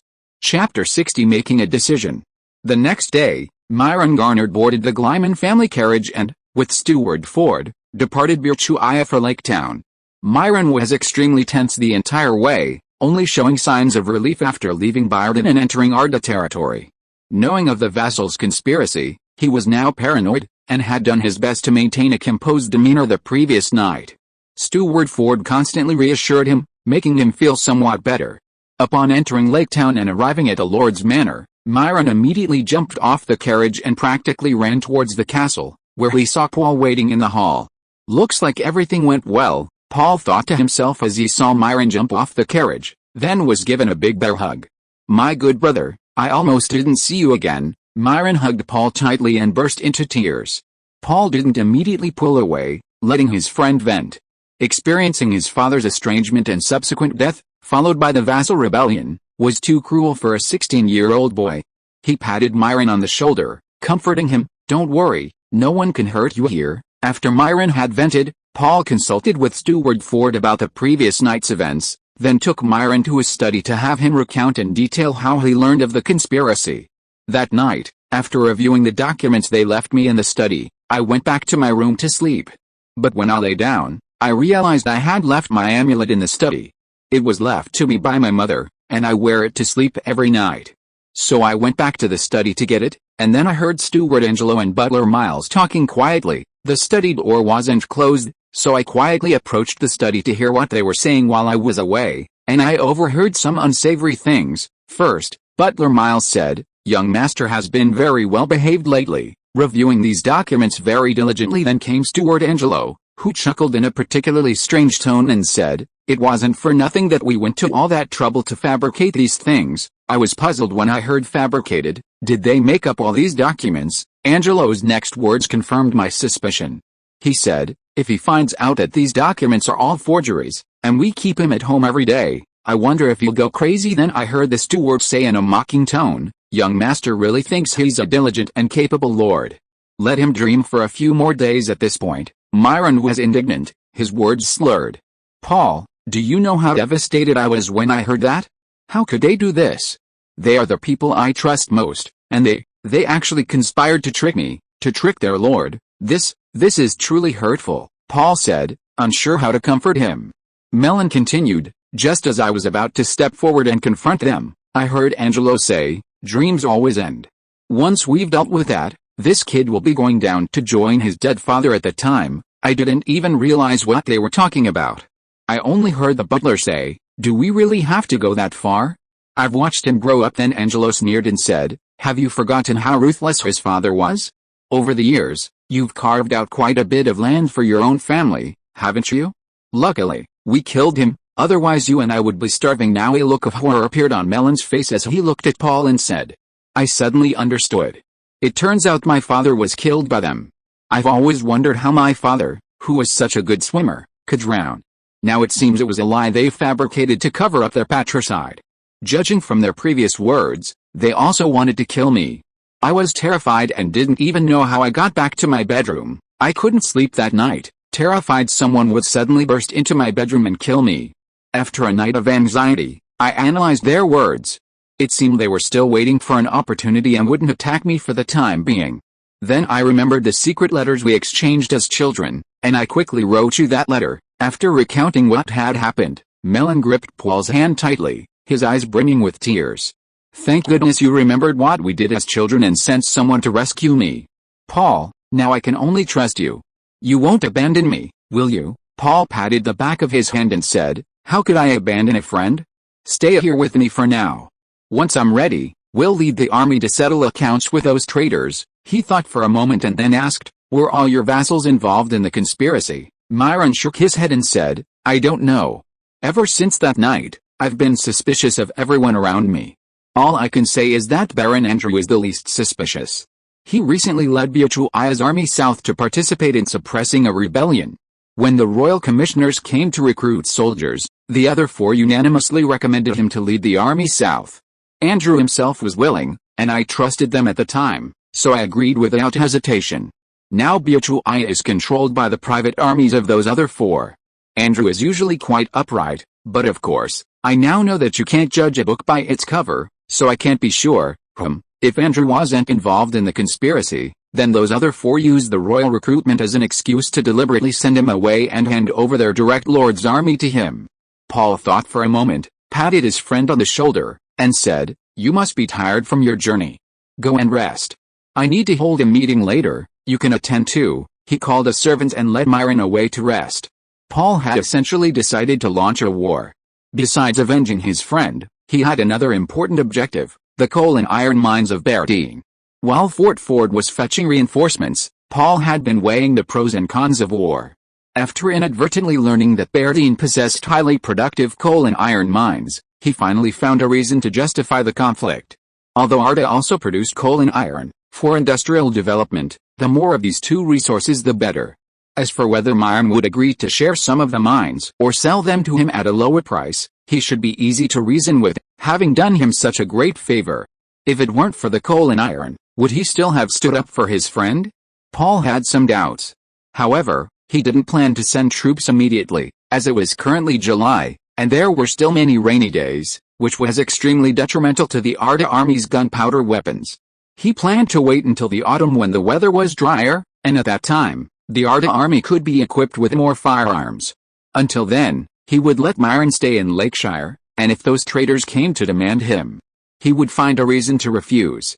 Thank you to SXQ 789,987 QDCN for the donation. Chapter 61 I'm not going back. Paul Gleman summoned the top military and political officials of his territory, having Myron recount the events of the previous meeting. Everyone present was enraged by the traitor's shamelessness. He then explained his plan to announce to the entire Northwest after autumn that he would expose the traitor's conspiracy and launch a military campaign against Berdine. Steward Ford suggested, why not appeal to the Duke of the Northwest first and let him decide the right and wrong of Berdine? Oh, there's that option too.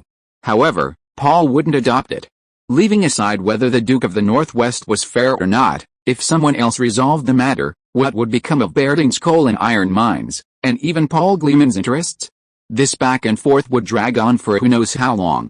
Are we just going to let those traitors continue to roam free for a while? Paul expressed his disagreement with this plan. Old Ford was somewhat worried, but the Duke is, after all, the most powerful vassal in the northwestern territory of the kingdom. Won't it displease him if we bypass him and act arbitrarily? Paul replied nonchalantly, we are not vassals of the Duke of the Northwest. If I remember correctly, since the founding of the kingdom, the Gleman and Garnered families have always been His Majesty the King's direct vassals. Our titles were bestowed by His Majesty the King. We have no need for outsiders to interfere. Seeing the Lord's insistence, Steward Ford said nothing more. Then from now on, all affairs within the territory must give way to the Autumn War. Cecil must try his best to ascertain the enemy's strengths and weaknesses, the General Staff must draft operational plans, and contingency plans must be in place for any possible scenarios. The Logistics Department must prepare sufficient supplies, and the Equipment Department must urge the production of muskets and cannons, striving to equip a company of musketeers before the war begins. The meeting ultimately reached the above resolution. A few days later, a banquet was held at the Lord's Manor in Lakeside Town to celebrate the Earl's 15th birthday. Apart from Myron Garnered, a special guest, none of the other invitees attended, though some families sent gifts and birthday wishes. Paul, however, didn't seem to mind and enjoyed a hearty meal with his men and Myron. After the birthday celebration, Byachuia sent someone to invite Myron back, but Paul and Myron naturally refused. Your Earl is having a very good time in Lakeside Town, and he wants to stay here a little longer. The messenger looked flustered and said to Myron, please, Earl, consider this carefully. The official documents at the Lord's Manor are piling up. Without you, we don't know what to do. Bah. To hell with your official documents, Myron almost blurted out, his anger rising at the thought of being tricked for so long. After old Gridman's death, Mellon, mindful of the resentment his father had caused in his territory due to his actions, resolved to be a diligent, excellent lord who pleased both his subordinates and his own, in order to restore the garnered family's image in Bayhorn. He learned exactly what his subordinates taught him and did whatever they suggested. Because his father had offended the church, he, on the advice of Steward Angelo, donated a large sum to the church and prayed for 2 hours every day. Because his father wanted to nationalize arable land, he, on the advice of Viscount Abbot, significantly reduced the taxes paid by the landowners. Because his father wanted to abolish noble privileges, he, on the advice of Steward Miles, granted his vassals more land to win back their loyalty. As everything in the territory returned to normal, Angelo and the others said that Bayhorn, which had been thrown into chaos by his father, was finally prospering again. However, the consequence of this prosperity was an ever-increasing workload. Every day, the Lord's manor was overflowing with official documents awaiting his signature, reports awaiting his review, and case files awaiting his verification. Angelo and the others said that an excellent lord should be involved in every detail, handling all matters large and small within his territory. He did as they said, and although the documents seemed endless to be processed and the reports never finished, and he no longer had time to go out and play like before, he felt fulfilled. He felt incredibly happy whenever his retainers reported how many acres of farmland had been added or how many new shops had opened. It wasn't until that night, when he overheard Angelo and the steward's conversation, that he realized he had been sidelined. Those cumbersome documents and reports were merely fabricated to deceive him. His enthusiasm had been nothing more than that of a puppet in the eyes of others, a fool, and a fool about to be disposed of. He was furious, he was filled with remorse, but only now did he realize that his loyal soldiers were nowhere to be seen. Looking back, it was all part of the traitors' conspiracy. When Melon took a walk during his remaining free time, he discovered that the traitors' private armies had unknowingly taken control of the entire Buchuaya. A small group of personal guards remained at the Lord's manor, but what use were so few? Considering the personnel changes overseen by the steward, he figured there were probably very few truly loyal members of the Gunna family left. How had he not noticed before? In a moment of desperation, Melon wrote a secret letter to his former sworn brother, pleading for help. Fortunately, the traitors were unaware that their plot had been exposed, and the letter was successfully delivered to Lake Town. Now that he had finally escaped the wolf's den, how could he possibly go back? Following Paul's prior advice, Melon didn't react. He tried to remain calm and spoke gently to the messenger, "Let Steward Angelo and the others handle those official documents for now, I grant them that authority." The messenger seemed about to offer further persuasion. Melon, displaying the authority of a lord, was about to erupt. What? Are you going to disobey your lord's will? The envoy, terrified, repeatedly begged for forgiveness and immediately took his leave in a panic. Buchuaya's vassals panicked upon learning that Melon wasn't returning. Abbot immediately confronted Angelo, accusing him, Look, what you've done. That kid must have sensed something." Angelo feigned composure. "What's the panic? A child has been cooped up at home for so long. It's normal for him to want to stay at his friend's house for a few more days after being suddenly allowed to go out and play." After saying that, even he seemed to think it was true. However, he continued, "The sky won't fall. If he doesn't return for a long time, we'll lead our troops to Arda to demand him. We'll tell everyone that the young man from the Gleman family is trying to seize the mines of Bayhorn, and has lured his sworn brother to Lake Town under the pretense of an invitation to a banquet, where he's imprisoned him. With Gleman's connections in the northwest, how many people will help them? You lot, go back to your territories and recruit soldiers and get them training. If Melon hasn't returned by autumn, we'll go and take him." The two barons nodded in agreement. Only Viscount Abbot looked reluctant, but he had no better options at the moment, so he tacitly agreed to Angelo's plan. He said, "If you hadn't let him go, we wouldn't be in this mess," and then stormed off. Angelo watched Abbot's departing figure, his expression uncertain. If you are listening to this novel on a channel other than Fanfic World, it means it was downloaded and re-uploaded without effort. We warmly invite you to visit our channel, Fanfic World. There you will find the original version of this story and many other novels of various genres. We look forward to seeing you dive into a world of incredible novels. Chapter 62: The King's Troubles. His Majesty King Rodney's V of the Kingdom of Waldo has been facing numerous troubles lately. His first worry is that the capital's granaries were burned down by rebel spies, leaving only a meager amount of grain. This is insufficient for even a southward campaign to quell the rebellion, let alone the daily supply of the capital's 100,000 inhabitants. The government immediately dispatched officials to the royal domains to collect grain, only to discover a situation that nearly caused His Majesty to faint again. The actual grain reserves in most local granaries did not match the accounts. King Rodney's V was furious.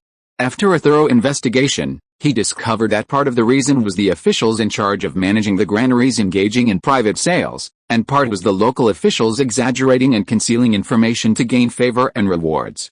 Enraged, His Majesty sent law enforcement officers to bring the offending officials back to the capital one by one for a public trial.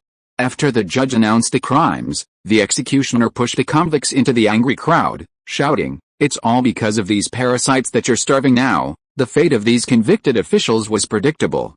The trial, which began at 8 a.m., took less than an hour to announce the crimes, followed by the execution time carried out by the common people, lasting a full 3 hours until the people dispersed, exhausted, at noon.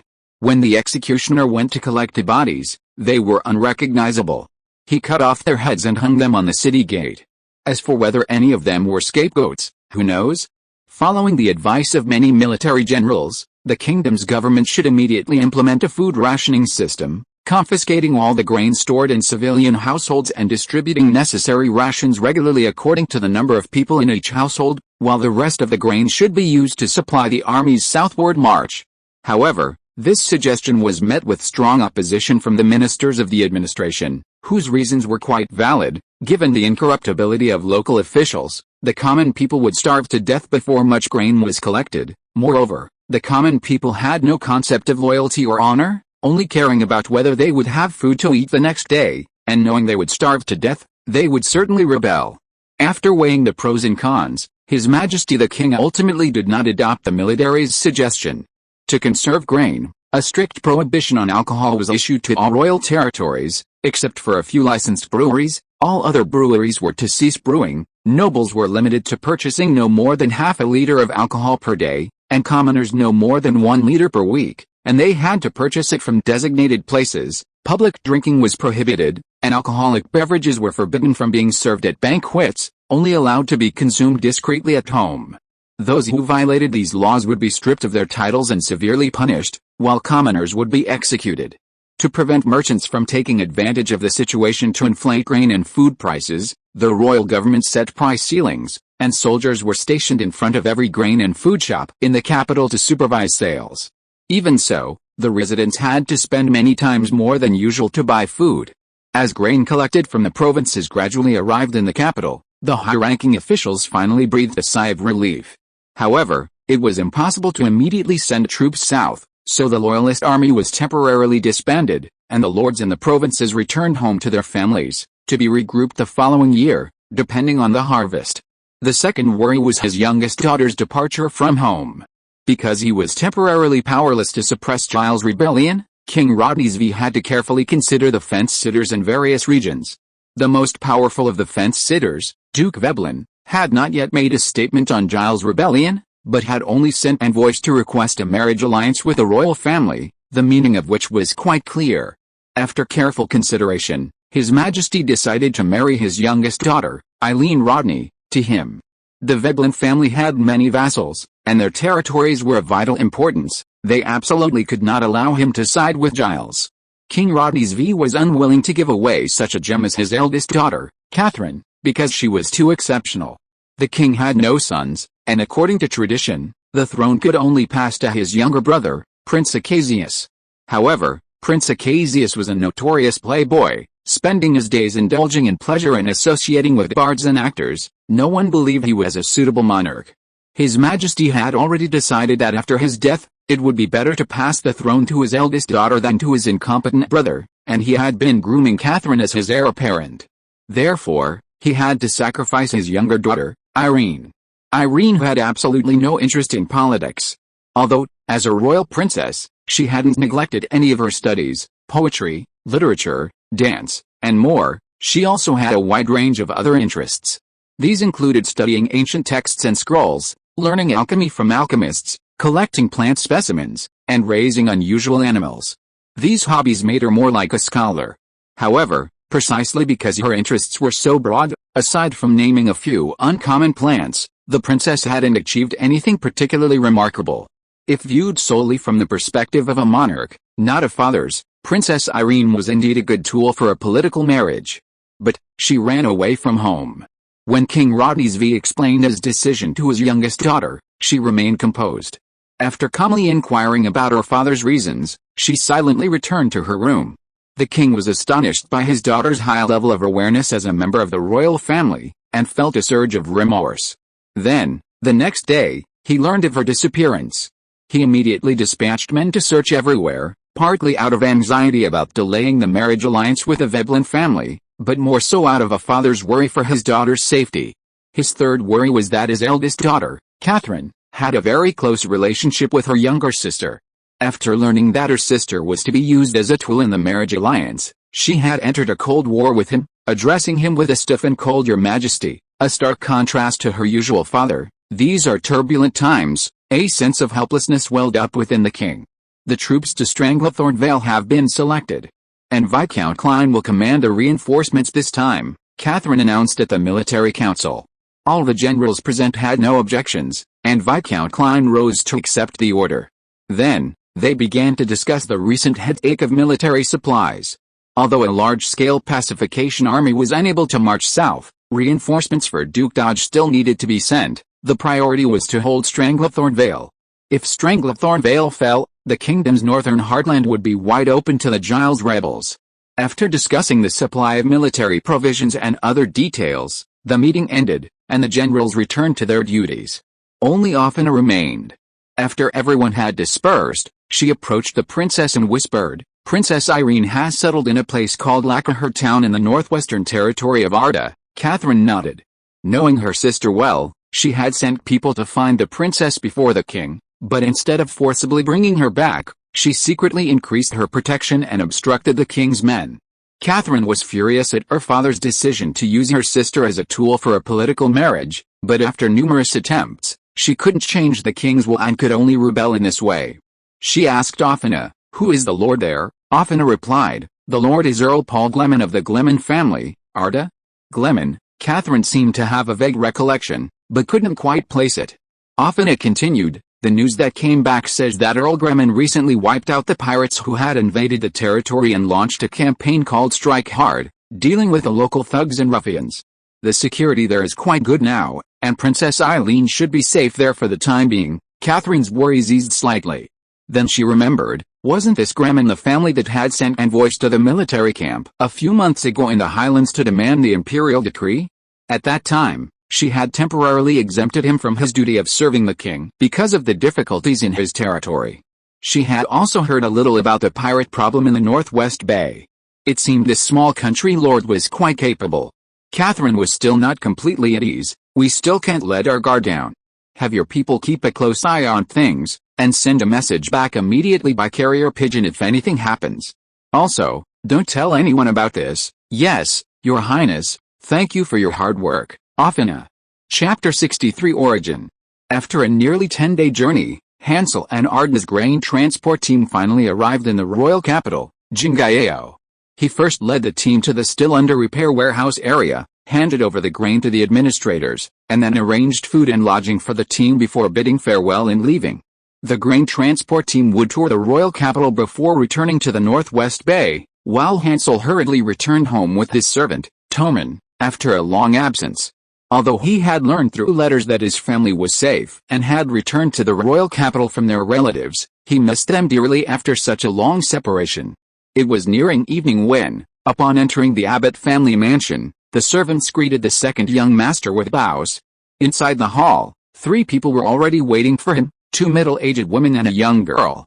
All 3 women showed expressions of joy, and the young girl happily exclaimed, "Brother is back." His first glance fell upon his mother among the 3. Tears welled in the corners of the woman's eyes, which were already lined with crow's feet.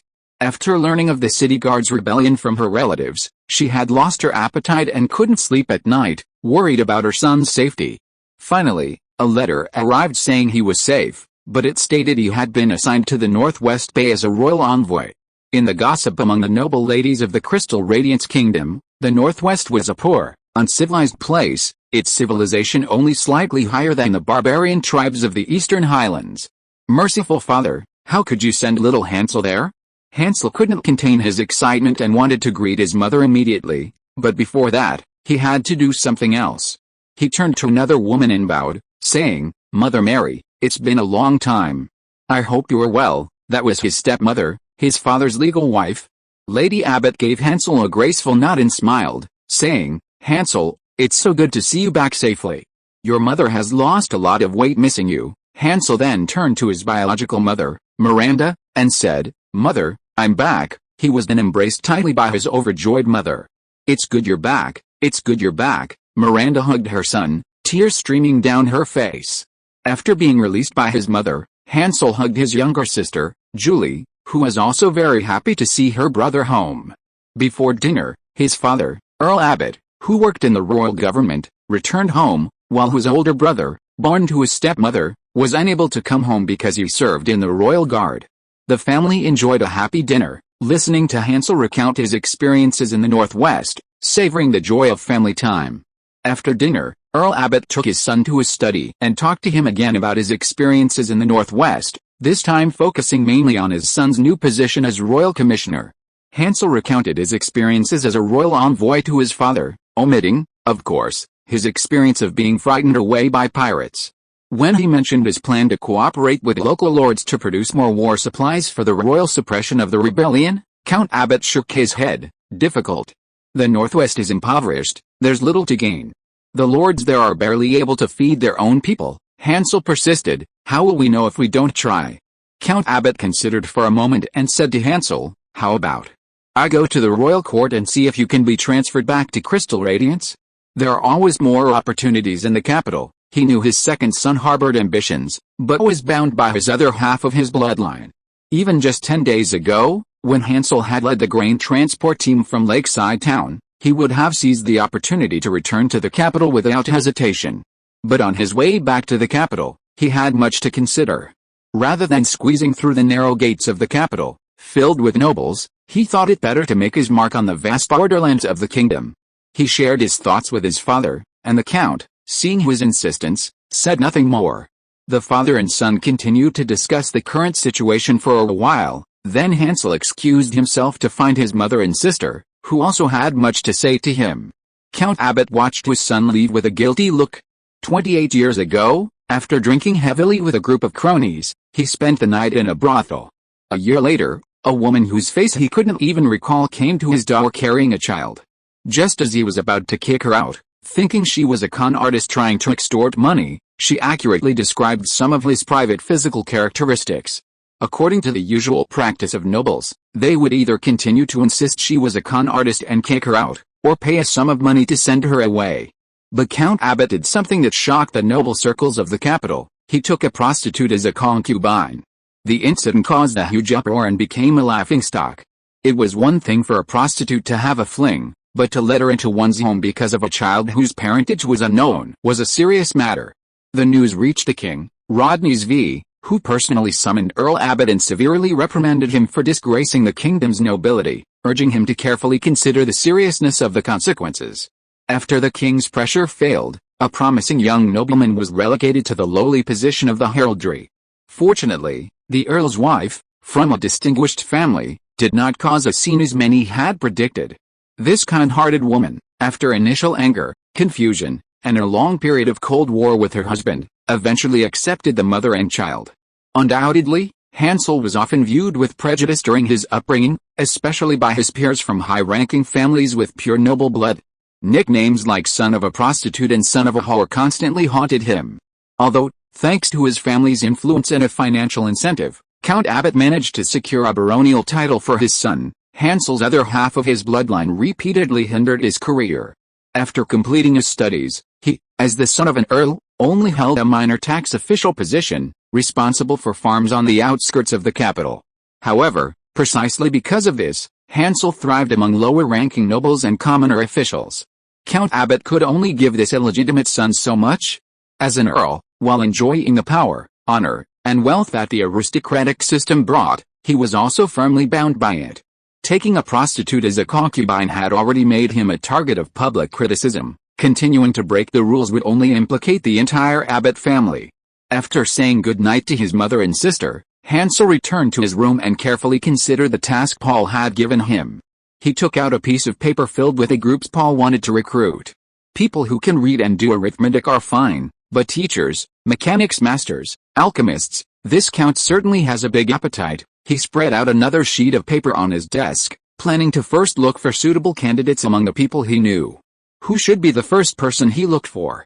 He thought for a moment, picked up the quill pen from the ink bottle, and wrote down the first name on the paper. When he first started writing this book, he planned to give Hansel a more tragic family background, such as a cold father, a mean stepmother, and a domineering elder brother. However, he changed his mind at the last minute while writing this chapter. After all, a novel should also have some warmth. Chapter 64: Disappointment and Hope. Hansel rose early the next morning, carefully washed and dressed, and after having breakfast with his family, headed to the publicly visible office of the Royal Intelligence Department in the capital. He showed his identification and entered, finding his direct superior's office. He knocked lightly on the door, and after a come-in was heard, he pushed it open and greeted the intelligence officer who had issued him his appointment letter a few months earlier, Viscount Aiden. Long time no see. The officer, buried in a pile of documents, looked up and stared at Hansel for a long time before finally asking, "You are, clearly?" He couldn't quite remember his subordinate whom he had only met once.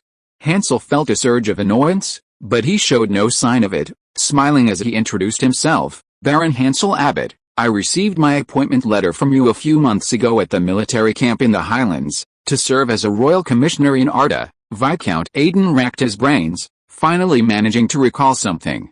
"Ah, it's Hansel." The Viscount showed no embarrassment whatsoever. Those assigned to his office were mostly the leftovers from Earl Merlin's refusal, people with nowhere else to go. Since there were dedicated liaisons for communication, what use was there in remembering these insignificant figures? He remembered that this fellow had been casually sent to that god-forsaken place in the Northwest Bay. "So, why did you return to the capital?" Viscount Aiden adopted a serious expression. Could this kid have been unable to endure the hardships of the Northwest and deserted his post to enjoy a life of luxury? Oh dear, these young people these days need a good talking to. Ahem. Hansel cleared his throat, pulled out a roll of paper, and placed it on Viscount Aiden's desk. "Please take a look, Your Excellency." Viscount Aiden curiously unfolded the roll of paper. It was a grain transfer certificate. Recalling the instructions the royal family had given them not long ago, he immediately understood. "So? You've already obtained the grain from the local lord?" Hansel puffed out his chest and said, "Yes, sir. Although the quantity is small, this is only the first batch. Lord Paul Gleman, the Lord of Arda, promised me that more grain would be sent later, and it would be free, without us spending a single copper coin." Viscount Aiden nodded in satisfaction. "Good. In this day and age, there aren't many local lords so loyal to His Majesty the King. I understand. You may return now." After saying this, he casually placed the handover certificate aside and continued to bury himself in the official documents on the table.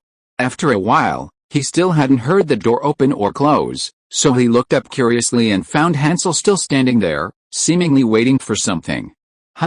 Baron Abbott, what are you still doing here?" Hansel, slightly disappointed, took out 2 letters and placed them on the table, saying, "There's one more thing I need to trouble you with. One is a letter from Earl Gleman, Lord of Arda, to His Majesty the King, and the other is a letter I wrote to His Majesty the King, containing some suggestions regarding the Northwest region. Please deliver them to the palace for me." Viscount Aiden glanced at the letters on the table and said, "Very well, but His Majesty the King is extremely busy. I'm not sure if he'll have time to read your letters.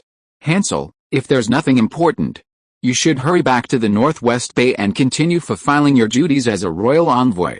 I'm very busy here." "As you command, Your Excellency." Hansel turned and left the office, closing the door behind him. After walking a few steps down the corridor, he stopped, hesitating whether to go back in, but ultimately shook his head and left the building. After finishing his official business, Hansel hired a carriage and headed towards the Royal Crystal Academy. About 15 minutes later, the carriage stopped in front of a tavern. Hansel jumped off, gave the driver a few coins, straightened his clothes, and entered the tavern. He looked around and spotted a familiar figure in a corner, so he walked to the counter and said, "A rum." The tavern owner stared at him without moving. Just as Hansel was getting impatient, the owner spoke. "Sir, please show your identification and receipt." "What does this mean?" "I need identification and a receipt for a drink." Hansel was bewildered. Had the capital's security heightened this much after the warehouse burned down? A voice came from behind. "Boss, my friend just got back from out of town. He doesn't know about the recent prohibition on alcohol. Bring him a glass of apple juice." Hansel turned around.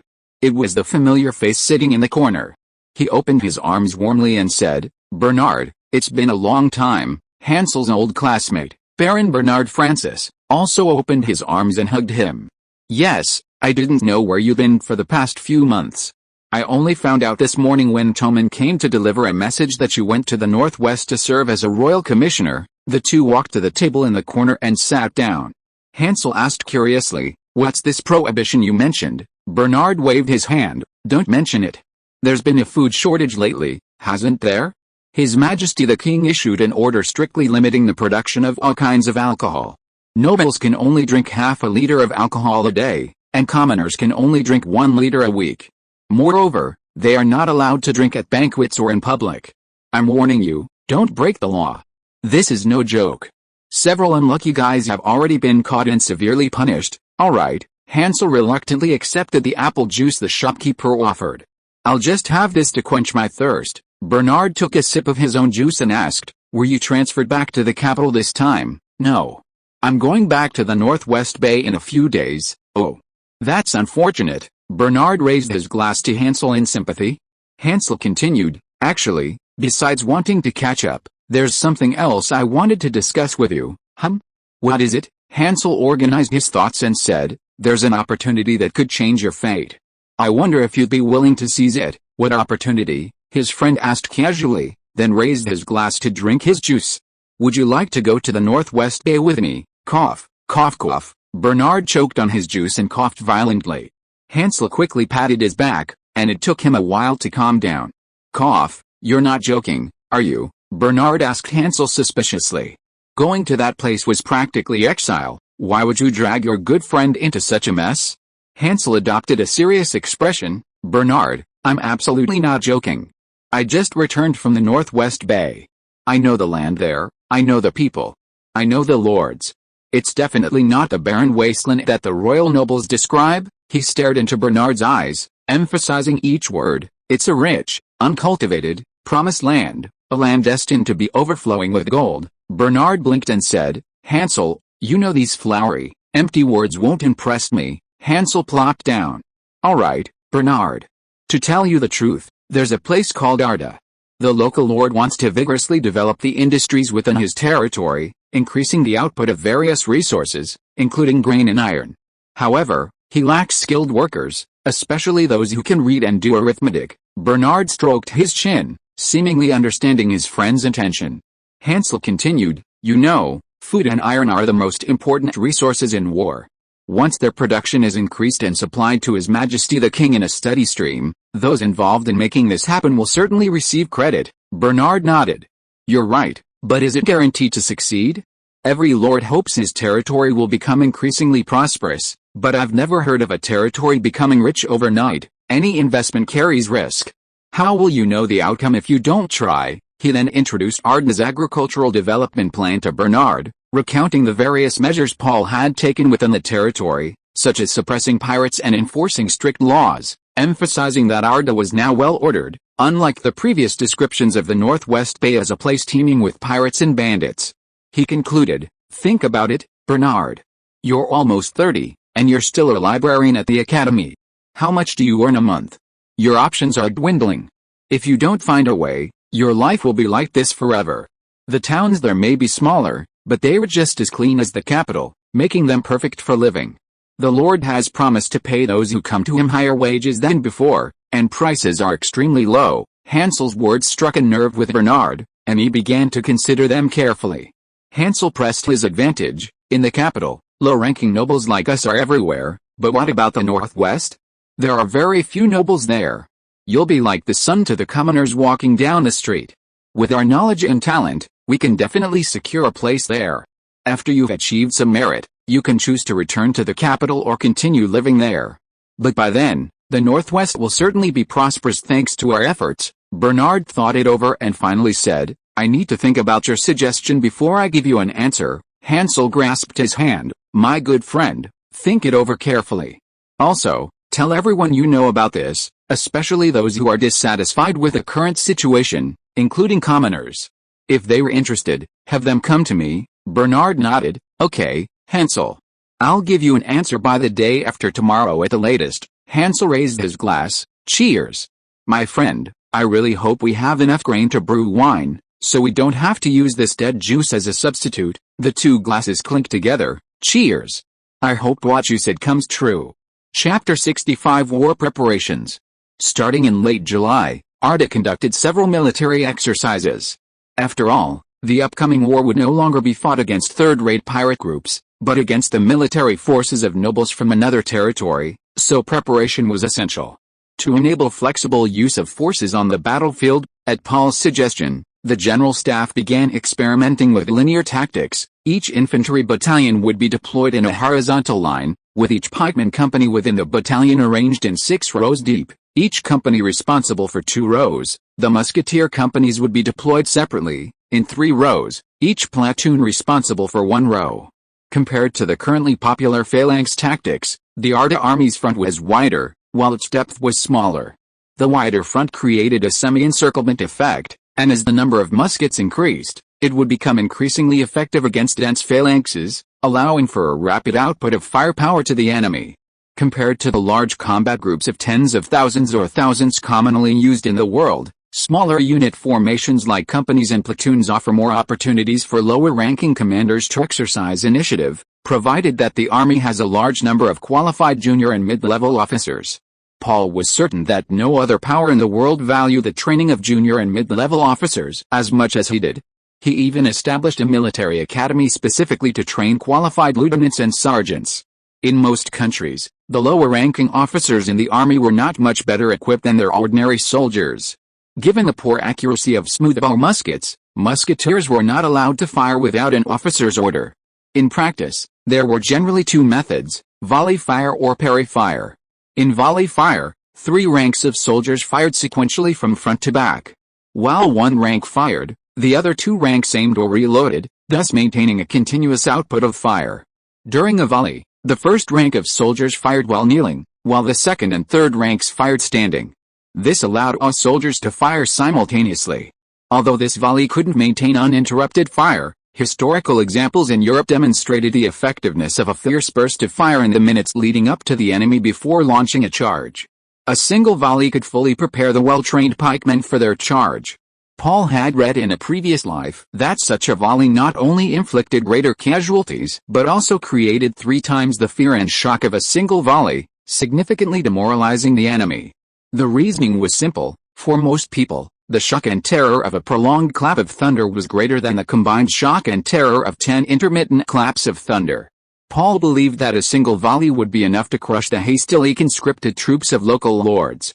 The soldiers standing in the first rank undoubtedly needed immense courage, so a reward system called the Courage Allowance was created, granting them 3 times their daily salary. To ensure the first rank was adequately protected, the equipment department painstakingly purchased and forged a batch of iron armor, allowing these warriors to confidently lead their comrades forward.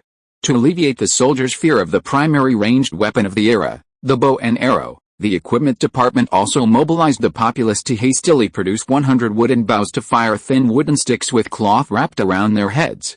These were, of course, incomparable to real, high-quality war bows, but sufficient to simulate the effect of 100 arrows firing simultaneously. During the exercise, rows of soldiers, carrying simple wooden shields, marched in unison to the beat of drums towards the enemy, and anyone who succumbed to the psychological pressure and retreated or recklessly charged was severely punished. To fully utilize artillery, the concept of infantry-artillery coordination was introduced. Paul's version of this was simple: artillery fire, infantry charge, artillery fire again. However, this still severely tested the artillery's mobility. To improve the artillery's movement speed and timely support for the infantry, each artillery group was equipped with 4 horses, 2 to pull the cannon and 2 to pull ammunition. Besides practicing increasing their rate of fire, artillerymen also had to practice quickly loading and unloading cannons and setting up firing positions. Furthermore, Infantrymen had to overcome the fear of friendly fire whizzing overhead, while artillerymen needed a basic understanding of the relationships between different elevations, ranges, and trajectories of the cannons. Otherwise, hitting their own men would be disastrous. After several exercises, a combat method suitable for the Arda army was developed. When the enemy launches an attack, artillery provides long-range firepower to disrupt the enemy's battle formation. As the enemy approaches, musketeers and artillery equipped with shotguns provide medium-range firepower to inflict heavy casualties on the enemy. During this time, musketeers use rotational firing to ensure the continuity of firepower. When the enemy charges to the front line, pikemen engage in hand-to-hand combat. If the enemy is stronger, musketeers fix bayonets and join the hand-to-hand combat. If the forces are evenly matched, the pikemen, under the protection of the pikemen, accurately kill the enemy at close range. Meanwhile, the artillery is responsible for delaying the enemy's follow-up forces. When the Arda army launched its offensive, artillery first used long-range fire to disrupt the enemy's formation, preventing them from effectively regrouping. While the artillery fired, musketeers moved in front and pikemen behind, advancing towards the enemy positions. Upon approaching, the musketeers unleashed a volley, inflicting heavy casualties and demoralizing the enemy. Then, the pikemen charged and routed the enemy. Many veterans wounded in previous battles and unfit to remain in the army were recalled and deployed to various villages and towns, where, with the assistance of local farmers' associations, they established and trained militia organizations. In Paul's plan, these local militias would become an important part of the Arda military system as a reserve force. The reason for strengthening militia training was that a notorious yet effective war tactic in the wars between lords of this era was to send small groups to harass and plunder enemy towns, reducing their population and economy, ultimately forcing them to submit. While the army strengthened its forces, Cecil, who controlled the intelligence system, was not idle either. People in this era had little sense of secrecy, making it easy to uncover the movements of the traitors, including Barden. Intelligence indicated that Viscount Abbott and two other barons had returned to their fiefdoms to recruit soldiers, while Viscount Angelo remained stationed in Buchuaya. He would recruit soldiers on the direct territories of the garnered family in the name of the Lord's Mansion. It was estimated that the four of them could muster an army of approximately 2,000 to 2,500 men. Paul naturally disregarded the farmers who had just put down their hoes. His only concern was the enemy's army, which included over 20 knights.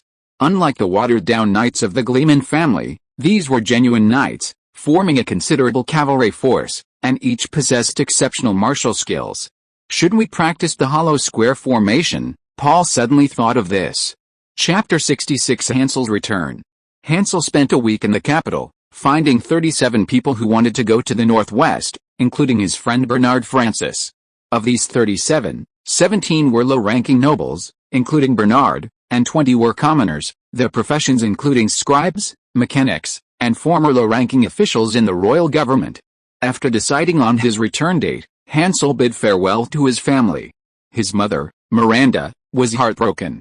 She had initially thought her son would stay after returning, but now he was going to that legendary, desolate land. She held her son, weeping, and complaining about the official who had assigned him this position. Earl Abbott patted his second son on the shoulder, encouraging him to do well. Since you've decided on this path, don't give up easily, take good care of yourself, don't overwork yourself. We all want you to be safe and sound, said his brother, Harrison Abbott. Harrison had complex feelings towards Hansel. On one hand, his respected father instilled in him a deep respect for his brother, who wasn't born of the same mother. On the other hand, his brother's supposedly lower bloodline inevitably negatively impacted his upbringing. However, he greatly admired Hansel's hard work and ambition, and felt sorry for his brother being bound by his bloodline. Only the younger sister, Julie, was truly excited. These past few days, she had been captivated by Hansel's Northwest legends, such as those about pirate treasure. "Brother, please take me with you," she pleaded, tugging at her brother's sleeve. After being firmly refused, her excitement quickly turned to sullenness, and she ignored Hansel. In a few years, when the Northwest Bay becomes prosperous and little Julie has grown up, "I'll take you there," Hansel comforted his sister, stroking her head. The little girl then stopped crying and smiled. A day later, the group gathered at the north gate of the capital and embarked on their journey north, a turning point in their lives. After deciding to wage war against Barden, Paul transferred the 2nd Infantry Battalion, stationed at Port Franklin, to Lakeshire, where he assembled all the army units for training and exercises. At this time, the Arda Army possessed the following strength: 2 infantry battalions, each with 3 pike companies and a battalion-level mortar platoon, an independent musket company, an independent artillery company equipped with 2 6-pounder cannons and 6 4-pounder cannons, and an independent transport company under the command of the logistics department. The total number of army officers and men was 1,355, a force to be reckoned with in the Northwest. Fortunately, the large sums of money seized from the pirates and the profits from paper and porcelain production meant Paul couldn't have maintained such a well-fed and well-clothed standing army. Even so, Old Ford, the master of the seals, frequently reminded him that if sales of paper and porcelain couldn't continue to expand or new sources of revenue didn't emerge, the army would be left with nothing or simply disbanded once all the money seized from the pirates was used up. Paul worried every day, wondering how Queller was doing in the south and whether the porcelain would sell. After learning from intelligence that Byron had a considerable number of knights, Paul ordered the general staff to conduct drills of the hollow phalanx. A complete Arda version of the hollow phalanx was as follows: a quadrilateral square formation composed of several layers of soldiers. The outer layers consisted of spearmen, who knelt with their spear shafts planted in the ground, the spear tips pointing outwards, forming an impenetrable hedgehog-like formation. The inner 1 or 2 layers were composed of musketeers, responsible for long-range attacks on charging cavalry. The remaining musketeers did not fire; instead, they loaded ammunition for the outer musketeers in the center of the square to ensure rapid and sustained firepower. If conditions permitted, mortars were also deployed in the center of the square to inflict indirect fire on the enemy. Essentially, it was a human bunker, with the outer layer of spearmen forming a thick wall and the inner layer of musketeers acting as machine gunners, though with vastly different firepower intensities. Although it sounds simple, getting soldiers to quickly and skillfully form an effective hollow square was quite troublesome. Despite numerous prior rehearsals, during the exercise, when given the order to form a square without any preparation, most soldiers panicked and didn't know where to stand. This severely tested the organizational skills of the junior officers. It also heavily tested the officers' judgment, such as determining the appropriate size of their square based on the enemy's numbers and charging formation, whether to form a large square or several smaller squares, how many layers of spearmen and musketeers to include in each square, how to quickly adapt soldiers to different formations, and how to rapidly repair gaps in the square. After repeated drills, the formation time of a battalion-sized square was finally controlled to around 5 minutes. That day, Paul was supervising the soldiers' training when someone came to inform him Baron Hansel Abbott, the royal commissioner, had returned. He quickly returned to the Lord's manor, where the Baron was already waiting for him in the hall. The two greeted each other and embraced warmly. They were now political allies. After some pleasantries, Hansel reported to Paul on the progress of his recruitment efforts in the capital. Paul was delighted to hear that more than 30 people had arrived in Lakeside Town. Although the number was small, it was just the beginning, and he believed that with his preferential policies, more and more talented people would come to join him. He and Hansel had previously agreed to set up an office in the capital, sending former capital residents who had lived in the Northwest Bay for a period of time to be stationed there and continuously recruit manpower. A number of accommodations had been built in Lakeside Town to house the new recruits, and now they could finally be put to use. Paul still asked with some concern, "How are your friends feeling after arriving here? What if they find the Northwest Bay too remote and run back? Would that be a wasted trip?" Hansel shrugged. "It's hard to say whether it's good or bad. Although it's not as prosperous as the South, thanks to the exaggerated and inaccurate descriptions of the Northwest Bay by Crystal Radiance, they found it far more impressive than they expected after seeing its true appearance." "Is that so?" Paul chuckled. He said to Hansel, "Go and get reimbursed for the travel expenses by Butler Philip. Tonight we'll host a banquet to welcome your people. They've come a long way and must be tired. As for how to arrange these people, let Steward Ford handle that. He and I have discussed the personnel shortages in detail, and he knows what to do." Hansel bowed to Paul. "I thank you on their behalf, sir." Then he suddenly asked, "I have a question for you. After entering Arda territory, I felt the atmosphere was inexplicably tense. I also saw militia training in the villages along the way. Have the pirates launched another attack?" Chapter 67 The War Begins. "I have a question for you. After entering Arda territory, I felt the atmosphere was inexplicably tense. I also saw militia training in the villages along the way. Have the pirates launched another attack? Hansel asked. Bang! Paul pointed eastward with his right hand, mimicking a pistol, and said, I was just about to tell you, Arda is about to go to war with its eastern neighbor. Hansel was taken aback. Baildon? Isn't the lord there on good terms with the Gleman family? How? You know quite a lot.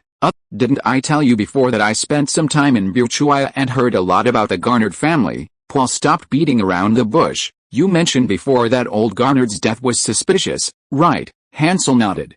Paul continued, now it's confirmed, he was killed by his vassals. His son, the new lord of Bayhorn, Myron Garnered, sent me a distress message.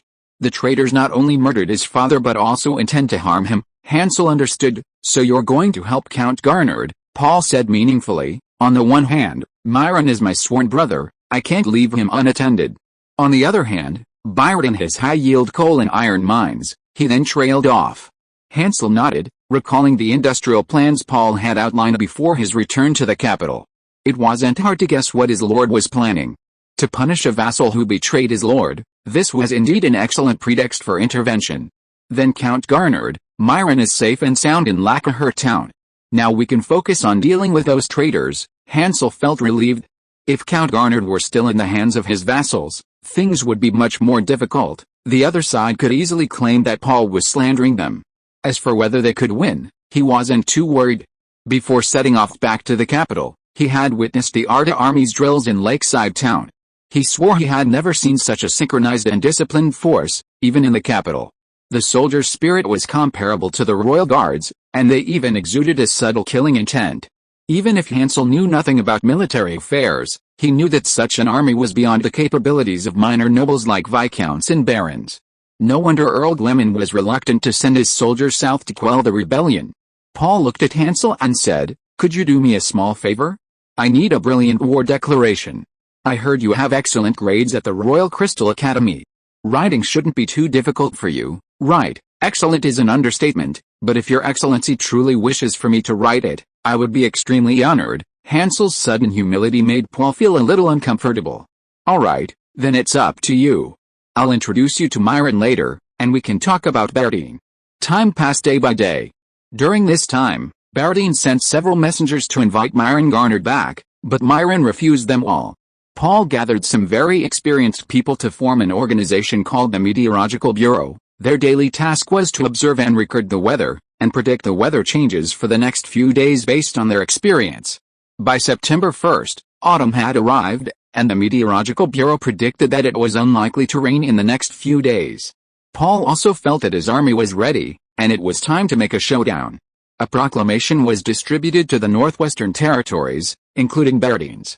The proclamation first announced Bayhorn's 4 vassals who had clearly participated in the conspiracy in the name of Earl Myron Garnered, revealing that they had murdered their lord, usurped power, and attempted to harm the lord's heir. Then, a series of quotations were used to severely condemn their rebellious behavior. In short, Angelo and the others were described as perverse and arousing the wrath of heaven and the people. This proclamation also served as an ultimatum, demanding that Angelo and his companions bring themselves to Lake Town within 2 days of receiving it, or Lord Gleman, Lord of Arda, would lead an army to punish them in defense of his sworn brothers. After reading the proclamation, Bayhorn's 4 vassals realized that Myron was aware of their crimes and plot. Except for Angelo, the other 4 were panicked and confused, fearing that neighboring lords would send troops to punish them. Abbott jumped up again and berated Angelo. A bunch of fools, Angelo cursed inwardly. He appeared confident and unhurried, saying, do you think I'm as unprepared as you are, only worrying and fearing when things come to a head? Let me tell you, so you can rest assured. I've already contacted Duke Flower of the Northwest and Earl Kent of Emden, and they've agreed not to interfere. Without these 2 strongest lords in the Northwest leading the way, why would anyone else bother with our affairs? One of the barons remained worried. Even if only one remains, Paul Gleman is still an earl, and he can recruit a considerable number of soldiers from his territory. He recently wiped out 2 pirate groups. Angelo scoffed. I've already investigated. The great pirate Edward has vanished with his main force months ago. How much strength can the remaining bunch of scoundrels possibly have? Even so, the Griles family lost their patriarch. Although they are earls, They were exiled here by the royal family. They have no vassals, not even a single proper knight. How much power can the farmers they've gathered possibly have? When we gather all our knights in charge, they'll be so scared they'll be begging for their lives." The other three calmed down, and the two barons flattered Angelo. The steward is truly far-sighted. Angelo stroked his mustache smugly. A voice he disliked rang out, "How? It must have cost a lot of money to bribe those two lords, right?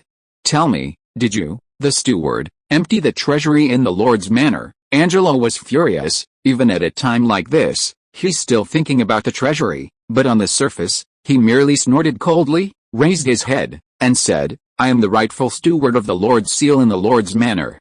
During the Lord's kidnapping, the treasury in the Lord's manor is under my management. Until the Lord returns or—" Angelo suddenly stopped, glanced at everyone, and continued, "or after the new Earl of Lord's manor is chosen from among the four of us," Abbott said coldly, "HMPH. Just don't forget." A notice that directly contradicted Arda was also distributed by Lord's Manor to the Northwestern Territories. Angelo and the others originally planned to go to Arda in September to snatch people away, but Paul beat them to it. The proclamation accused Paul Gleman of coveting Bayardine's mines, using a banquet as a pretext to lure his sworn brother, Myron Garnard, to Lakeshire and imprison him.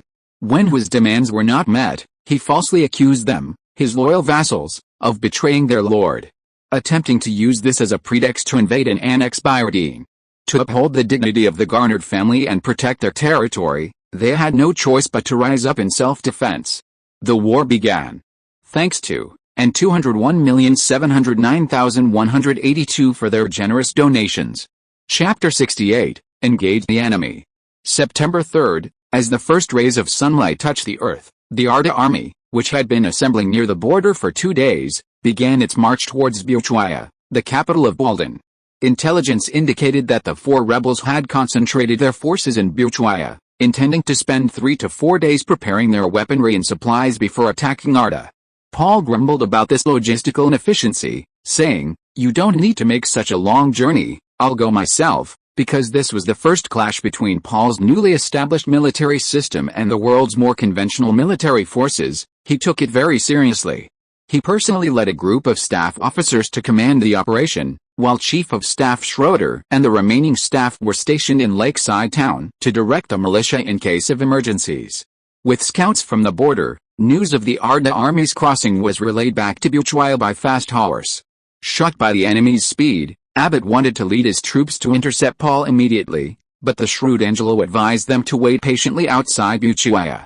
Ultimately, everyone agreed to Angelo's plan. Around 4 p.m., the small town of Buchwaya came into Paul's view. Through his binoculars, he saw Angelo and his men already arrayed before the city gates. As they drew closer, the enemy's deployment became clearer through the binoculars. The rebels were mainly composed of 4 infantry squares lined up in a single file, each square containing about 500 men, each commanded by a knight standing at the front. More than half of the men in each square carried standardized spears, while the rest carried a motley crew of weapons, some even wielding pitchforks and hoes. Behind the 4 squares, about 30 archers formed a line. In the center of the 4 formations, 4 men in magnificent armor rode on horseback. These were presumably the 4 traders from the Garnard family. Surrounding them were approximately 30 men, each a member of their respective families' knights and squires. This highly mobile force of about 30 men was Paul's greatest concern. The knights were all clad in armor, though not as ornate as their lords. It was still well made and provided thorough protection for all vital areas. In contrast, the squires' equipment was much simpler. Some wore chainmail, while others had no protection at all. As the Arda army drew ever closer to Buchwaya, they finally came into the rebels' view. Angelo sneered, How foolish. Still too young.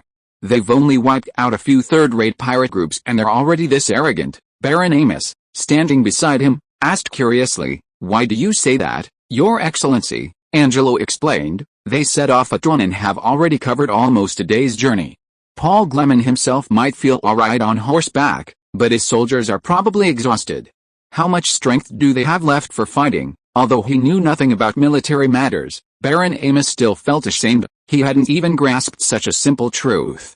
When the two sides were 300 meters apart, the Alda army halted their advance. Paul ordered the artillery company to construct firing positions on a nearby hill, sending a platoon of pikemen to assist and protect the artillery. At this moment, a knight carrying a white flag ran over from the rebel side. The battle hadn't even begun. Carrying a white flag clearly indicated they were there to negotiate. As expected, the knight arrived at the front of the Arda army and shouted, "Count Gleman, Lord Angelo sent me to deliver a message. If you release Count Garnard and offer 10,000 silver coins, Bayhorn will not pursue your crimes. If you continue to be obstinate, we will crush your army, seize your territory, and bring you before the Duke of the Northwest for trial." Oh ho! Paul was amused by the knight's words. He pointed at the knight with his riding crop and shouted, "Go back and tell those traitors to wash their necks and wait to be slaughtered. I'll use their heads to make chamber pots." The knight estimated the size of the Arda army to be over 1,000. The ranks were quite orderly, and they wore uniform clothes of the same color and style, which was somewhat impressive, but what use was it? They were facing an enemy twice their size.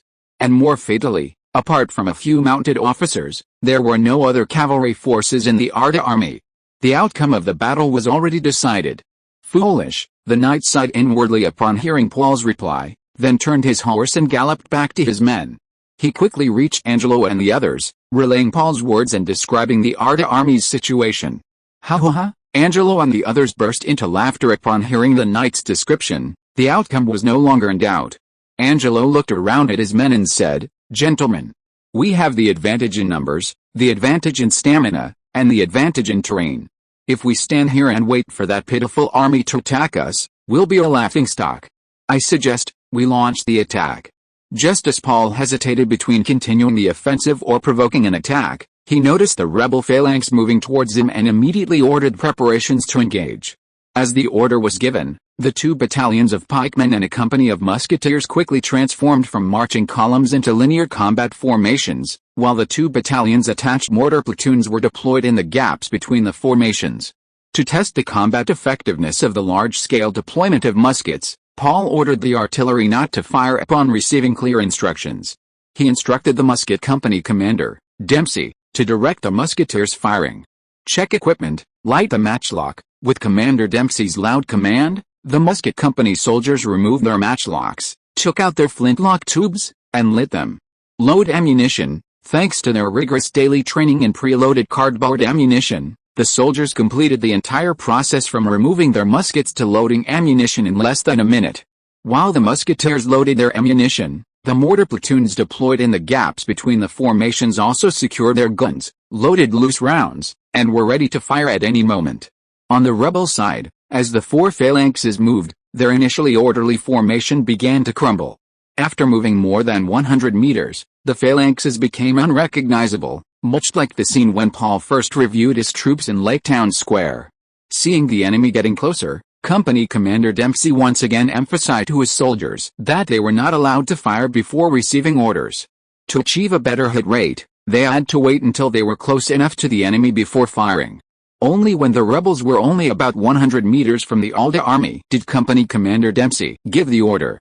Prepare to fire. The soldiers secured their matchlocks to the serpentine poles, shouldered their rifles, leveled their muzzles, and aimed at the moving enemy. First platoon, fire. Finally, the moment Paul had been waiting for arrived. Thanks to MD for the donation. If you are listening to this novel on a channel other than Fanfic World, it means it was downloaded and re-uploaded without effort. We warmly invite you to visit our channel, Fanfic World. There you will find the original version of this story and many other novels of various genres. We look forward to seeing you dive into a world of incredible novels. Chapter 69 The Battle of Buchwaya 1. For the Bayhorn soldiers recruited by their respective lords, September 3rd was an extremely tragic day. Just days before, they had been diligently toiling in the fields for their families' livelihoods, when the Lord's castle official arrived in the village and ordered the village chief to gather all the able-bodied men. The official selected the strongest-looking men from the crowd and announced, "The despicable Arda have kidnapped Lord Myron Garnard of Bayhorn. We must teach them a lesson. From this day forward, you will fight for the glory of Bayhorn." The Lord's orders had to be obeyed, or face execution and the enslavement of their families. The official then ordered the chosen men to take whatever belongings they could use as weapons from their homes and accompany him to the Lord's castle, as the castle's weapon stockpile was often insufficient for each man. Sure enough, upon arriving at the Lord's castle, Only a little over half the people received spears, a few received wooden shields, and the rest had to fight for their lord with their own farmers' weapons, a motley collection of tools, pitchforks, hoes, sickles, and even wooden clubs. They were divided into several hundred-man squads, each led and trained by a knight.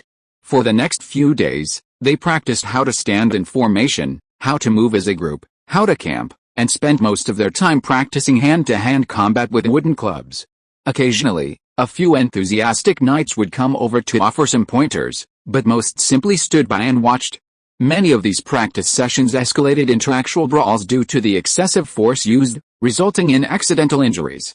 Watching these commoners clumsily attack each other was a great form of entertainment, always eliciting bursts of laughter, and as long as no one died, no one intervened. A few days later, the soldiers, who had only undergone a few hasty training sessions, were led by the knights to Buchuaya.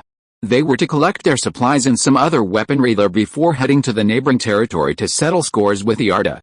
Upon arrival, they discovered that their supplies were incomplete, so they had to stay for a few days. The barracks in Buchuaya couldn't accommodate so many men, so they were crammed into some civilian houses for lodging. Some unruly individuals caused frequent conflicts between the soldiers and civilians, and the Lord's mansion sent men to indiscriminately behead several people, finally bringing some peace. Suddenly, orders came that the Arda had come to their door, and they were to immediately leave the city to fight them. Chaos erupted in Buchuaya. It took several hours, starting at noon, to gather the men together and, led by the knights, to march out of the city and form ranks. Once outside the city, urged on by the knights' whips, the soldiers had barely formed 4 square formations when the Arda appeared in their sight. Judging from the enemy's appearance, their numbers were only half theirs, so there shouldn't be much to worry about. The various squad leaders shouted their orders at the top of their lungs. Anyone who retreats without orders will be hanged. A reward of 100 copper coins for killing or capturing an Arda soldier, and 1 silver coin for capturing an Arda officer. The strict discipline and generous rewards stirred the ranks. Many men's fighting spirit soared, discussing how to earn more military merits, while others closed their eyes and silently prayed to the Lord of Light. The Arda stopped a short distance away, and the lords decided to go and eliminate them. 4 knights each led a square formation moving towards the enemy lines. Slaughterheads for military merits. During the movement, the squad leaders shouted to boost morale, and many others yelled and groaned, trying to bolster their own courage. Just as they were getting closer to the Arda army, white smoke suddenly billowed from the front rank of the enemy. A series of crackling sounds followed, and tragedy struck. First rank, fire, company commander Dempsey gave the order, and the first rank of musketeers pulled the trigger, 40 deadly bullets flying towards the leading Bealden phalanx. A chorus of screams erupted. Although the Bealden phalanx was becoming increasingly disorganized, the soldiers were still densely packed. More than 3/4 of the bullets struck the enemy, and dozens of soldiers fell, some dying instantly, others clutching their wounds and struggling and screaming. Despite the casualties they had suffered, most of the Bealden soldiers hadn't yet reacted, driven by inertia continuing to advance towards the Arda army, spears raised. The first rank of musketeers quickly retreated to reload. Dempsey ordered, second rank, fire. The crackling sound rang out again, and another large number of Bealden soldiers fell. This time, those at the front reacted quickly. They hadn't even made contact with the enemy, nor seen any arrows or crossbow bolts coming at them, yet so many had died. It was truly bizarre. Panic began to spread among the soldiers at the front. Their pace slowed unconsciously. Some stared wide-eyed, trying to see what the Arda were up to. Others rushed to help their fallen comrades, tearing open their blood-stained clothes to reveal large, gaping wounds. The slowdown at the front didn't matter much. The unsuspecting soldiers at the back of the formation, obstructed, immediately began shoving and pushing, urging the cowards at the front not to block their way. A cacophony of curses and screams filled the battlefield. The musketeer company opened fire again, and with another wave of screams and falls, the Bealden soldiers at the front finally broke down. They either turned and hid behind others or ran to the sides of the formation, anything to avoid becoming targets for the Arda. The knight commanding from the rear witnessed everything and judged it to be the effect of the strange weapons the Ardas possessed. He now realized those oddly shaped sticks were ranged weapons. He grabbed the nearest soldier. "You go to the rear and inform the lords to send archers." Then he spurred his horse forward, whipping the panicked soldiers, yelling, "Fools! A few crossbow-like weapons and you're all terrified." He drew his sword, raised it high, and shouted, "The enemy has ranged weapons. We must charge them in one fell swoop. Now, on my command, all troops, charge!" The 4 phalanxes of the Bayhorns moved towards the Arda army in a slanted trapezoidal formation. The knight's voice reached his comrades commanding the following phalanxes, who gestured to follow. Paul was satisfied with the effect of the first volley. At this distance, the volley was quite powerful. He instructed the messenger, "Notify the artillery to blast the 2 rear squares apart." Then he ordered the 2 battalion commanders, "Fire your mortars. Spearmen, prepare to charge. Musketeers, charge after a volley. Concentrate your forces to annihilate the 2 leading enemy groups." The leading Bayhorn square regrouped and began to advance at full speed. However, at this moment, the 6 mortars of the Arda army also opened fire. With a thunderous roar, hundreds of shrapnel shells flew out, creating a huge kill zone. The Bayhorn's formation was particularly tight, and almost instantly, a large number of people were swept away. After all, they were flesh and blood. Under the heavy casualties, the instinct for survival was triggered. The first square collapsed instantly, and the soldiers ran backward without hesitation. The knights guard in the rear were dumbfounded, shocked by the horrific scene that had just unfolded. The artillery company deployed on the nearby high ground also opened fire. At this mere 100 meters or so, there was no need for test firing. All the cannons bombarded the 3rd square. A thunderous roar erupted once more, heralding the arrival of death once more. 8 solid iron projectiles cleaved several bloody trails through the formation. The knight commanding this formation was struck squarely in the waist by a cannonball. The soldiers watched in horror as their knight was severed in 2, his fine, thick armor offering no protection. The cannonball, its power undiminished after killing the knight, surged into the midst of the soldiers, continuing to reap lives, splattering blood and severed limbs everywhere. The 3rd formation collapsed. I apologize for uploading this so late, but my writing skills are lacking, the battle scenes are somewhat rushed, and even after repeated revisions, I'm still not satisfied. I hope you, my esteemed readers, won't find it embarrassing. Chapter 70 The Battle of Ushuaia 2. Father in Heaven, Angelo and the others who remained behind were dumbfounded. Less than half an hour into the battle, 2 of their 4 units had collapsed. In their shock, they had forgotten to send archers to reinforce them. At this distance, they couldn't see what weapons the enemy was using. According to the descriptions of those who had returned to request reinforcements, the Arda were using a powerful fire crossbow. With a flash of light, countless projectiles would hurtle towards them, their power ridiculously great. The militiamen, who were not wearing any protection, were either killed or wounded upon contact. The soldiers who had requested reinforcements had barely finished speaking when the Lord saw another group of men fall in the lead unit. The soldiers scattered and fled in all directions. Then, the 3rd phalanx was riddled with holes, and they watched helplessly as the entire unit collapsed in an instant. The most distressed unit now was Bayhorn's 2nd phalanx. The troops in front had scattered, and the troops behind had also scattered, leaving them isolated in the middle. Continuing to advance risked the same fate, but retreating was not an option without orders from their lord. A dilemma grips everyone from the commanding knights to the soldiers below. The knight commanding the 4th phalanx, seeing the hesitation of those ahead, also halted his advance and stood still to observe. Paul's original plan was for a volley of fire from the musketeers followed by a spear charge to completely rout the 1st phalanx. But now, before the charge even began, most of the men had fled. Being cautious by nature, he instructed Bryce not to pursue the fleeing troops. He didn't want the units to be too far apart, lest they be outflanked by enemy cavalry.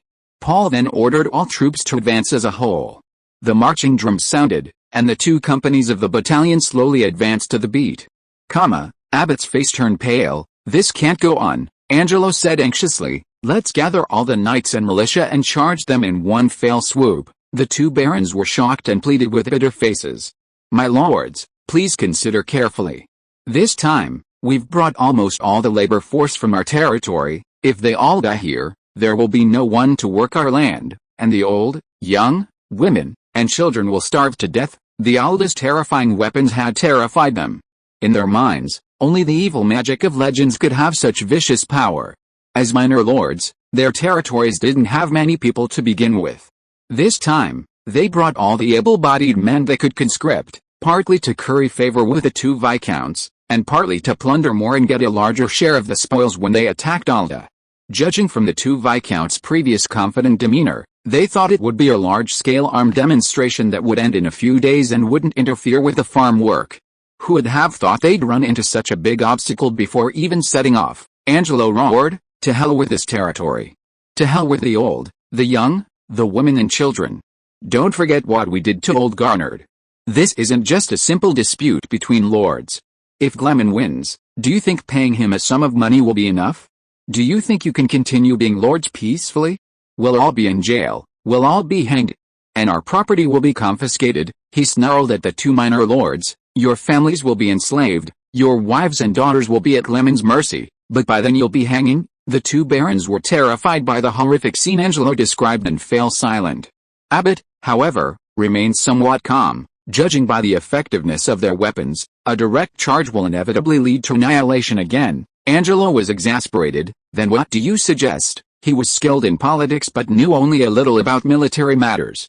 Despite his fierce threats to the two barons, he was now completely disoriented. Full of confidence before the battle, they only realized after it began that their opponent was a wolf in sheep's clothing.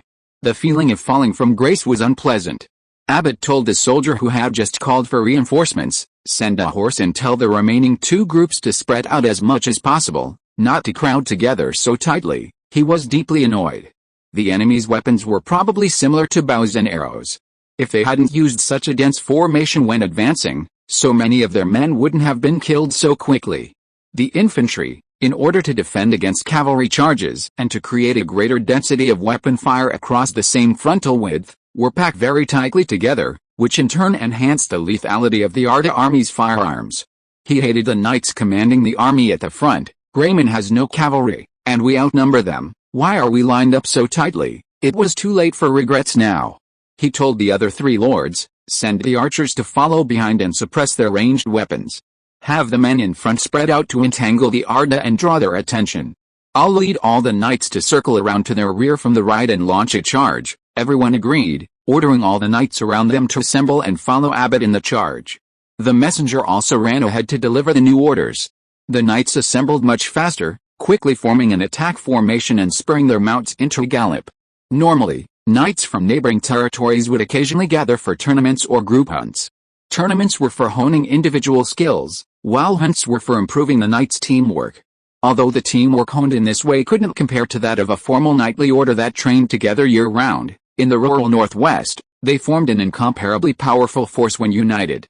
Using the cover of the infantry still remaining on the battlefield, Abbott led his knights in a wide turn, charging towards the rear of the Arda army from the right. The Bardinian formation shifted, and the commanding knight shouted, "Scatter! Scatter!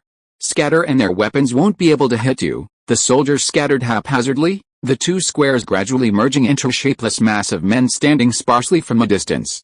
This created command difficulties. When the knights ordered them to advance, many didn't hear them, standing motionless and bewildered. On the Arda side, the musketeer and artillery companies fired again, but the effect was less than ideal, partly due to the distance and partly because the enemy's formation had become loose, causing a sharp drop in accuracy. However, it still caused renewed panic among the enemy. Paul commanded, "It's time to bring our pikemen in. Instruct the artillery to fire 2 volleys of shotgun shells, then have both battalions charge in and rout them." Since solid shot wasn't effective against the enemy's loose formation, they switched to shotgun shells to increase the kill area. Just then, a soldier spotted enemy knights attempting to charge from the flank and rear and immediately alerted them. A staff officer shouted in slight panic, "My lord, the enemy knights have circled around to a rear." Paul was shocked. He had been focused on the infantry in front of him and hadn't considered that the enemy knights had flanked them. "Last 2 ranks, turn around. Prepare to withstand the charge." Fortunately, they spotted them in time. There was still a large group of enemy infantry ahead, and he didn't intend to form an empty square formation. Another order was given to the artillery, "Quickly. Have the artillery turn their cannons and bombard the approaching enemy knights." When the artillery received Paul's new order, they had just finished loading shotgun shells. Was it a bit of an exaggeration for a count's territory to muster 2,000 able-bodied men? Last night I simulated this battle using Epic War Simulator. 2,000 people may not sound like much, but at a glance, it's a huge, dark mass of people.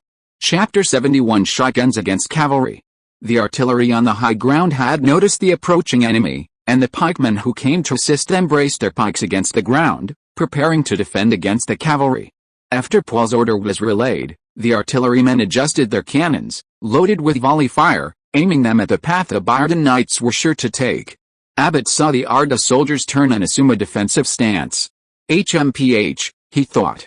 Gleman has only deployed 2 thin lines of pikemen against them. They can break through in an instant. Knights of this era possessed their own fiefs, wore the finest equipment, ate the best food, and enjoyed high social status. Repeatedly instilled with virtues like loyalty and courage, they valued honor and faith more than their own lives. All of this endowed knights with immense material and spiritual power. Once they violated the virtues of loyalty and courage, for example, by hesitating to charge when ordered by their lord, they would lose all of this, a punishment more terrible than death for a knight. Therefore, despite the danger of charging, they would still charge towards the enemy without hesitation. The first knight to make contact with the enemy would receive unparalleled honor and reward, regardless of whether he survived. Both the knights and their war horses wore heavy armor, making them natural heavy cavalry. The horses also wore specially made iron masks, with only an opening in the front, giving the horse a near 360-degree field of vision. Through the small section of vision between the mask opening and the blind spot directly in front, the horse could clearly see the terrain and obstacles ahead. This narrowed field of vision prevented the horse from being distracted by things on either side or from being afraid of the endless forest of spears. When facing a spear formation, the knight's charge was not a headlong charge. Even if the rider was prepared to die, the horse would instinctively avoid sharp objects. This was only done when the battle situation forced the horse to completely blindfold itself, and even then, it required specific terrain and distance conditions. Normally, the first rank of knights would throw javelins or fire short bows first, then spread out to the sides. The knights behind would decide whether to continue throwing or charge directly, depending on the situation. After opening a small gap, the following cavalry would quickly widen the breach and charge into the phalanx, wreaking havoc. Unless they had undergone long and rigorous training, most people would be psychologically broken by the overwhelming force of a cavalry charge, even before the enemy began throwing javelins. Infantry phalanxes composed of hastily conscripted militia would often scatter in disarray. Although Abbot let only a few dozen riders, as they drew closer, they created a tremendous sense of pressure on the Alda army, with many soldiers sweating profusely with tension. Damn it, we were too careless. Looking at the dust rising in the distance, Paul regretted his overconfidence. 2 ranks of spearmen probably couldn't hold them off. He and the 2 battalion commanders whipped their horses, running along the ranks, hoping to quickly relay the new order to the entire army. 3rd to 6th ranks, all rear up. The sudden change of formation caused some chaos in the ranks, especially with enemy cavalry charging at high speed. Abbot watched the shifting ranks of the Arda and sneered inwardly, HMPH. Too late. Such a thin formation is suicidal. He chose a gap between 2 infantry battalions, intending to break through there and launch a pincer attack with the infantry in front. Then the Arda army's cannons roared. The simultaneous firing of 8 cannons was terrifying. With flashes of light and billowing smoke, each cannon unleashed hundreds of shells, creating a fan-shaped area 30-50 meters in arc within a 400-meter radius ahead.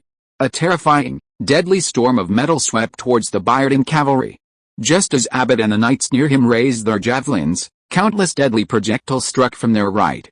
Nearly half of the 30-man charge was instantly swept away, riddled with bullets, their armor offering no protection. The rest were almost all wounded, man and horse alike. The surviving horses either collapsed in agony, neighing, or ran wildly in uncontrollable frenzy.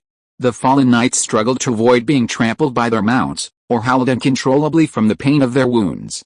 The few squires at the rear of the column were fortunate enough to escape unharmed. The tragedy that had unfolded before them had clouded their judgment, leaving them to be carried erratically across the battlefield by their startled mounts. Paul stared blankly at the horrific scene before him, a sense of familiarity washing over him. He muttered to himself, morale is at rock bottom. He quickly realized what was happening and ordered the last 4 ranks of spearmen to turn and engage the infantry directly in front. In truth, the will of the Bayhorn soldiers had already been shattered. During their renewed approach to the Arda army, they had been subjected to 2 volleys of musket fire and a mortar barrage. Their morale was utterly low, and many had already deserted. Finally, the soldiers who hadn't approached the musket flank reached the Arda army. They tried several times to break the spearmen's line formation, but no matter how they tried to poke them, the enemy only made one move, a thrust without any attempt to evade or cover. At the officer's command, a volley of spears thrust forward, each strike claiming a group of lives. Finally, realizing a breakthrough was hopeless, they instinctively distanced themselves from the enemy. The fear of death made them resist advancing, enduring the whips of the Overseer Knights. Just as the Overseer Knight drew his sword, preparing to kill a few cowards to establish his authority, he saw through a gap in the Arda army the horrific massacre of his comrades. With a clang, his sword fell from his horse. Many of the Bayhorn militiamen standing at the front also witnessed it. The knight who was flanking the enemy has been wiped out. The terrible news quickly spread through the crowd. That was the usually imposing knight. The militiamen beside the Overseer Knight begged him not to send them to their deaths, but the knight, realizing what was happening, lashed out with his whip, scattering the crowd, and spurred his mount to gallop away without looking back. As the Arda warriors ahead raised their spears to charge, the abandoned Bayhorn militia knelt on the ground, weeping and begging for their lives, too exhausted even to flee. The situation was dire. Paul said to his officers, "Gentlemen, it looks like we'll be having dinner in Buchweiat tonight." Orders were quickly given. The 1st Infantry Battalion and the Musketeer Company advanced towards the gates of Buchweiat, while the 2nd Infantry Battalion gathered the prisoners. Angelo and his men had been observing the battlefield, and now they finally realized that defeat was inevitable. Abbott, that idiot, that bastard, he failed, he cursed Abbott fiercely. Everything was over. "Sir, what should we do now? Should we retreat back into the city and hold out?" Despair filled the faces of the two barons. Angelo shook his head. "Even if we manage to gather some defeated soldiers, what good will it do? Buchweiat is beyond saving." He pointed south and said, "We can't stay in our own territory either. The remaining old, young, women, and children can't possibly resist Gleman's army. Let's go back to our homes now, pack some belongings, and take our families south to Earl Kent. He'll definitely take us in." The three immediately reached a consensus and ran in the opposite direction of the Arda army. Thanks to, and Hades for their donations. Chapter 72 Increased Confidence. When the 1st Infantry Battalion arrived at the city gate, there was no resistance whatsoever. Angelo and his men had all fled. They quickly occupied the gate area, and the city's inhabitants, terrified, had already hidden themselves in their homes with their doors and windows tightly shut. The entire town was eerily quiet. Bryce left one company to guard the gate and commanded the other 2 companies to advance towards the Lord's mansion. Paul quickly arrived in Buchweiat with his staff and musketeer company. He had already seen through his binoculars that Angelo and his men had fled around the city walls without even returning to the city. Unfortunately, he had no cavalry and was powerless to stop their escape. Bryce sent word that they had encountered no resistance along the way from the west gate to the Lord's mansion. One company of soldiers had already occupied the mansion, and another company was searching the surrounding area from the mansion's location to see if any remaining enemy forces were hiding. Upon arriving at the Lord's mansion, it was a scene of utter devastation. After a thorough search by the Alda army, they could not find the culprit, the steward Miles, who had presumably already slipped away. His men and confidants, servants and guards he had placed in the Lord's manor, were likely afraid of retribution upon learning of the failure of the Grand Seal Keeper outside the city. They stole whatever valuables they could find and fled. A few remaining servants huddled in a corner, trembling. These men were temporarily imprisoned by the soldiers. An hour later, the 2nd Regiment, having gathered prisoners and inventoried the battlefield, entered Buchweiat. They, along with the earlier troops, conducted a thorough search of the city and captured the other 3 gates. The Lord's manor had been hastily tidied up, and Paul summoned his officers to the hall for dinner. The recent victory thrilled the officers. The Arda army had defeated an enemy twice their size, a truly epic victory in this remote region of the Northwest Bay. They barely ate, instead sharing their experiences of the battle. I was standing at the very front of our company. You couldn't have seen what happened. A huge group of Bayhorn militiamen tried to break through our formation, a massive, dark mass of them. Luckily, they were armed with sickles and shovels, and our volley of spears pierced them all. Those poor souls who reached the front were stabbed right through, and the shovel sliced a large chunk of skin off my shoulder. Company Commander David, his right arm bandaged, described his experience of leading a spearman company to hold off a large group of Bayhorn militiamen, spittle flying everywhere. After the battle began, the musketeer company was on the left flank, while his company was on the right. The enemy, lacking the deterrent effect of muskets, rushed towards them during the intervals between mortar firings. In a way, they were the only unit in the entire battle to have engaged in hand-to-hand combat with the enemy.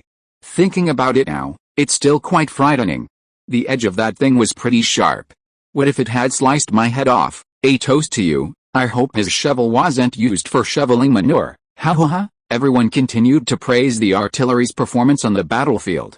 If it weren't for the artillery company's earth-shattering salvo that wiped out the enemy's entire cavalry, many of those present would likely be in grave danger. Artillery company commander Went was greeted by the other officers one by one. If Paul hadn't strictly forbidden drinking at this time, he probably would have been forced to drink himself into a stupor that night. Some felt there were many regrets about this battle, such as Bryce.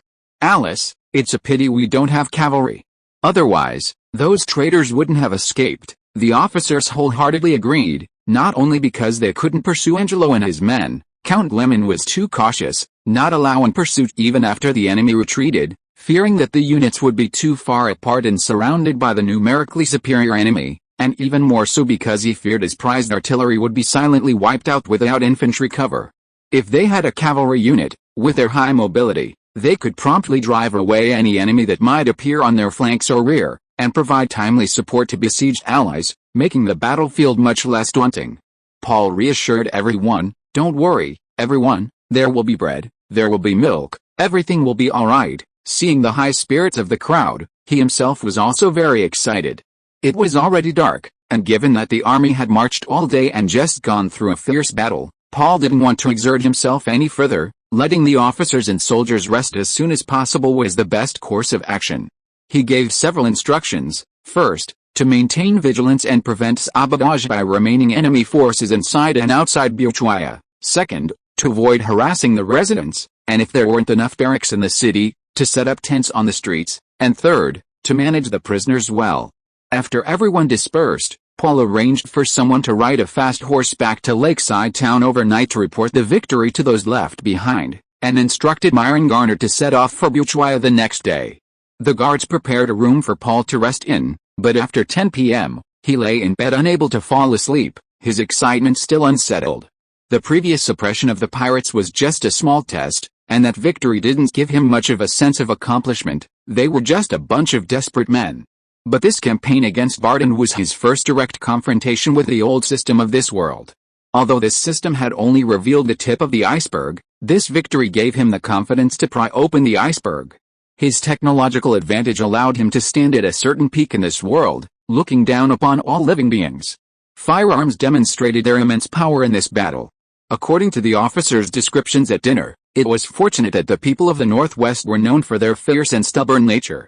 A group of militiamen, hastily conscripted and trained for only a few days, managed to survive a continuous barrage of musket fire and artillery bombardment, with half of them managing to reach the enemy and even muster the courage to engage in bayonet fighting. If it were people from other places, especially the effeminate men of wealthy areas, a single volley would likely have scattered them. In the future, once firearms are further popularized in the Arda army, each soldier will be armed with a musket, firing volleys of lead bullets in perfect unison at the officer's commands. The enemy will be routed before they even get close.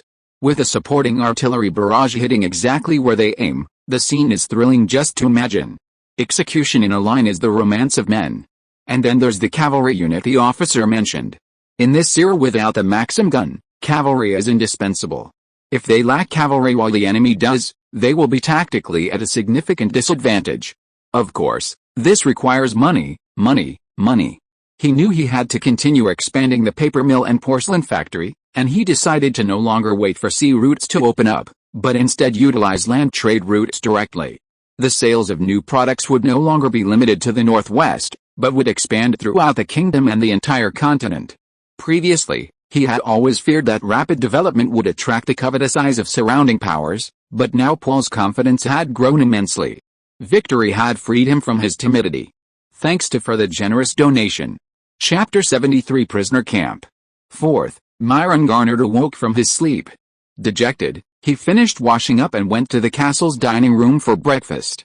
He had dreamt again of the scene where he overheard the conspiracy, an event that had dealt a heavy blow to his spirit. Yesterday, his brother Paul Gleman had led troops to Berdine to quell the rebellion. He wondered how the battle was progressing. He trusted Paul. Seeing Paul's confident demeanor, he figured the war would end soon. After breakfast, Philip, the Gleman's butler, came to him, saying that Steward Ford and Baron Abbott wished to see him. He went to the hall to meet them. "Congratulations, Earl." Steward Ford and Baron Abbott rose to congratulate him upon seeing him. Myron was bewildered. "What happened?" Old Ford explained. "Yesterday afternoon, Lord Gleman defeated the traitors Angelo and Abbott, and Butuaya City is now under our control." Myron's mouth dropped open in astonishment. "This, so fast? Didn't he just set off yesterday?" He thought that even if they could defeat Angelo and his men in open battle, with Butuaya's walls and supplies, it would take at least a week to breach the city. He had spent half the night worrying about the safety of the city's inhabitants. Angelo and his men are just a bunch of farmers who were only recently conscripted, a rabble. Even if they keep some private soldiers, it won't change the overall situation. Hansel had seen the soldiers patrolling the streets of Butuaya. They were lax and incompetent, far inferior to the elite soldiers of Lake Hart Town. Myron clasped his hands to his chest in a prayerful gesture. "Thank you for the protection of the Lord of Light." Steward Ford smiled and said to Myron, "Lord Gleman requests that you return to Butuaya today to quickly pacify the hearts of the people of Berdine." Myron nodded. "Very well, I'll depart immediately." Paul, in the Lord's manor in Butuaya, listened to a report on the results of yesterday's battle.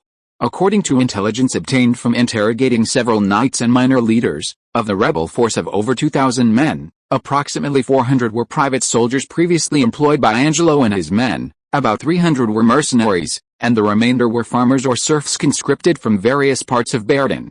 After the battle, the Arda army captured 823 prisoners of various kinds. The rest of the survivors had scattered during the battle. Including the knights killed by shrapnel, a total of 98 enemies were killed, and the large number of wounded were not counted. He instructed the officer in charge of the prisoners, "Carefully identify them. If they are newly conscripted farmers, feed them a good meal and let them go home, so they don't have to eat our food here. If they are former private soldiers of the rebels, lock them up temporarily until the situation stabilizes, then release them. If they are knights, do not release them without my order." The officer asked, "Aren't you going to keep those of serf origin for yourself?" "Theoretically, they are not prisoners, but spoils of war." Paul hesitated for a moment, then said, "Let them choose for themselves. If they want to go to Arda, I will make them free citizens. If they want to return to their original places, do not stop them." Although he found Paul's decision strange, the officer noted it down. Paul continued, "For those who have been killed, spread the news of our victory and let their families come to claim them. Bury those who are not claimed or cannot wait." As for the Arda army itself, there were only 16 lightly wounded and 3 seriously wounded, but none of them were in life-threatening condition. This was largely thanks to the extensive use of firearms. When the enemy approached, a volley of lead bullets or a few grenades could disperse a large group. A soldier in charge of management asked with some difficulty, "There are some seriously wounded but still alive prisoners. What do you think? How serious are their injuries?" "Incapacitated, some even still unconscious." Paul hesitated, then said after a moment's thought, "Save them if you can. I don't want the Arda army to be known for its cold-blooded cruelty. Take me to the camp where these prisoners are being housed." Upon arriving at the camp where the seriously wounded prisoners were being housed, the smell was extremely unpleasant, a mixture of rotting flesh, strong liquor, herbs, olive oil, used to stop bleeding, and various other unidentifiable odors. Painful groans echoed throughout the camp, constantly stimulating Paul's nerves. The Arda army did not yet have dedicated medics. They could only rely on those with experience in treating wounds, and their methods were rather crude. Those directly hit by solid shot almost all died. The adults placed here were those wounded by spears, bullets, and shotgun shells.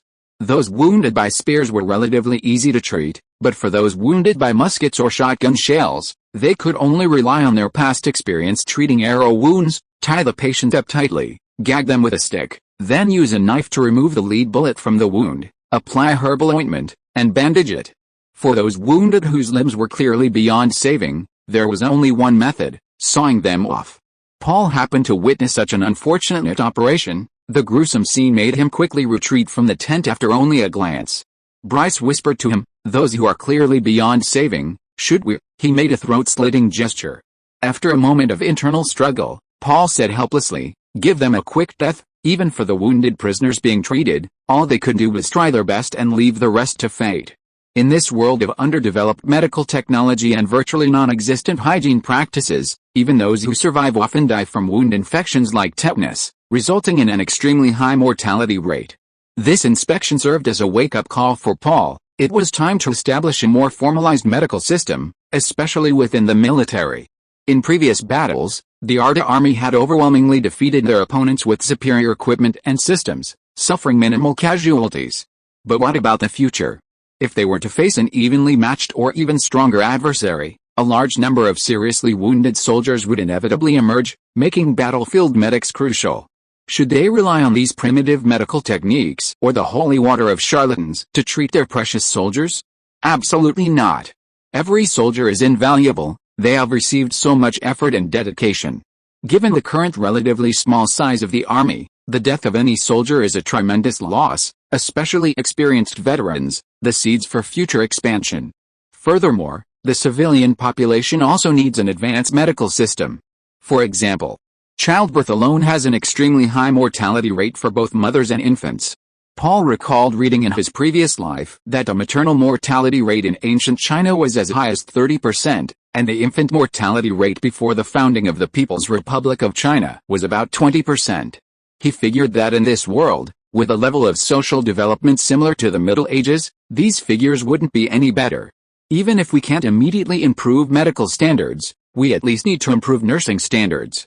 That's relatively easy to do, Paul thought, looking at the filthy and chaotic wounded soldiers' camp. He remembered that during the Crimean War, despite the presence of medics in the British Army, the mortality rate among the wounded remained high until the arrival of Florence Nightingale, the father of nursing. Although Nightingale didn't possess superb medical skills, she managed to reduce the British soldiers' mortality rate from 42% to 2.2% by cleaning hospital wards, washing soldiers' clothes, and improving ventilation and drainage. She earned the title Lady with a Lamp for her meticulous care of the soldiers. Based on her own investigations and military data, Nightingale used statistical knowledge to create a health analysis report on soldiers, confirming that the number of people who died from disease during the war far exceeded the direct casualties caused by the war. Let's start by improving the hygiene of the prisoner of war camp. From the day of the military reforms, Paul had always emphasized hygiene in the barracks, so the soldiers' own quarters were very clean. However, the prisoner of war camp was less so. It wasn't like they were housing a bunch of pampered elders. Why make such a fuss? He summoned the officer in charge of the prisoner of war camp and gave him a stern lecture. The prisoner of war camp is so filthy and chaotic. What if diseases break out and infect us? The Earl was furious, and the officer dared not utter a sound. A whole host of wounded soldier care measures were proposed, such as, garbage and dirty water must be cleaned up promptly, tents must be well ventilated, and the wounded's clothing must be boiled to sterilize it. What is sterilization? Just follow these instructions. After giving his instructions, Paul returned to the Lord's Manor. The guard told him that Earl Myron Garnard was already waiting for him inside. So soon? He was a little surprised. Well, it was time to have a good talk with his sworn brother. I worked overtime tonight and got home quite late, so the upload is a bit late. Sorry. Chapter 74 Taking Over Berdine. Paul strode into the Lord's Hall, greeting him warmly. You've come so quickly, my brother. Myron's face lit up with surprise, and he embraced him. You're the quick one. I thought the war would last at least a week. The two found seats, and Paul said with a hint of regret, it's a pity that only Abbott was killed while leading the knights in the charge. Angelo and two others, along with your steward, all escaped. They probably ran back to their fiefs to recruit more soldiers. Paul scoffed. HMPH. No matter how many come, they'll all die. The two discussed the next steps.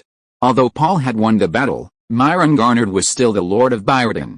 They decided to continue sweeping through the two viscountries and two baronies with Bayhorn involved in the conspiracy, confiscating their property, stripping these families of their titles and honors, and if they could capture Angelo and the others, bringing them back for trial and hanging. If they had already escaped, they would issue warrants for their arrest in the surrounding territories.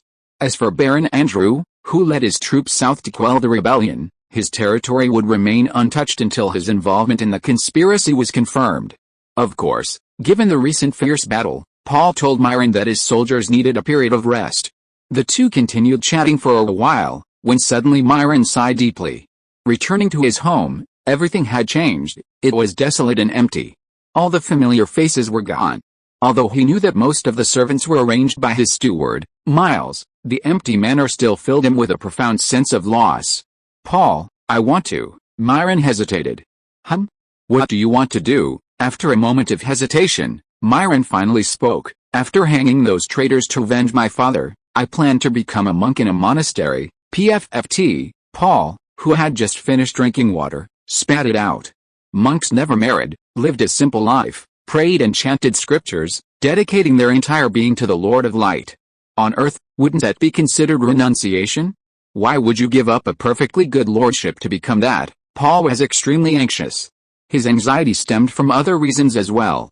His original plan was to help Myron quell the rebellion and potentially acquire some mines from his territory, which would greatly benefit his future industrial development plans.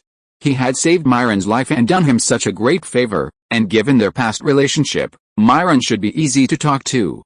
But if Myron were to relinquish his lordship now, the garnered family's territory would be reclaimed by the royal family, or inherited by some unknown relative. What would become of Paul Gleman then? Would this entire war have been for nothing?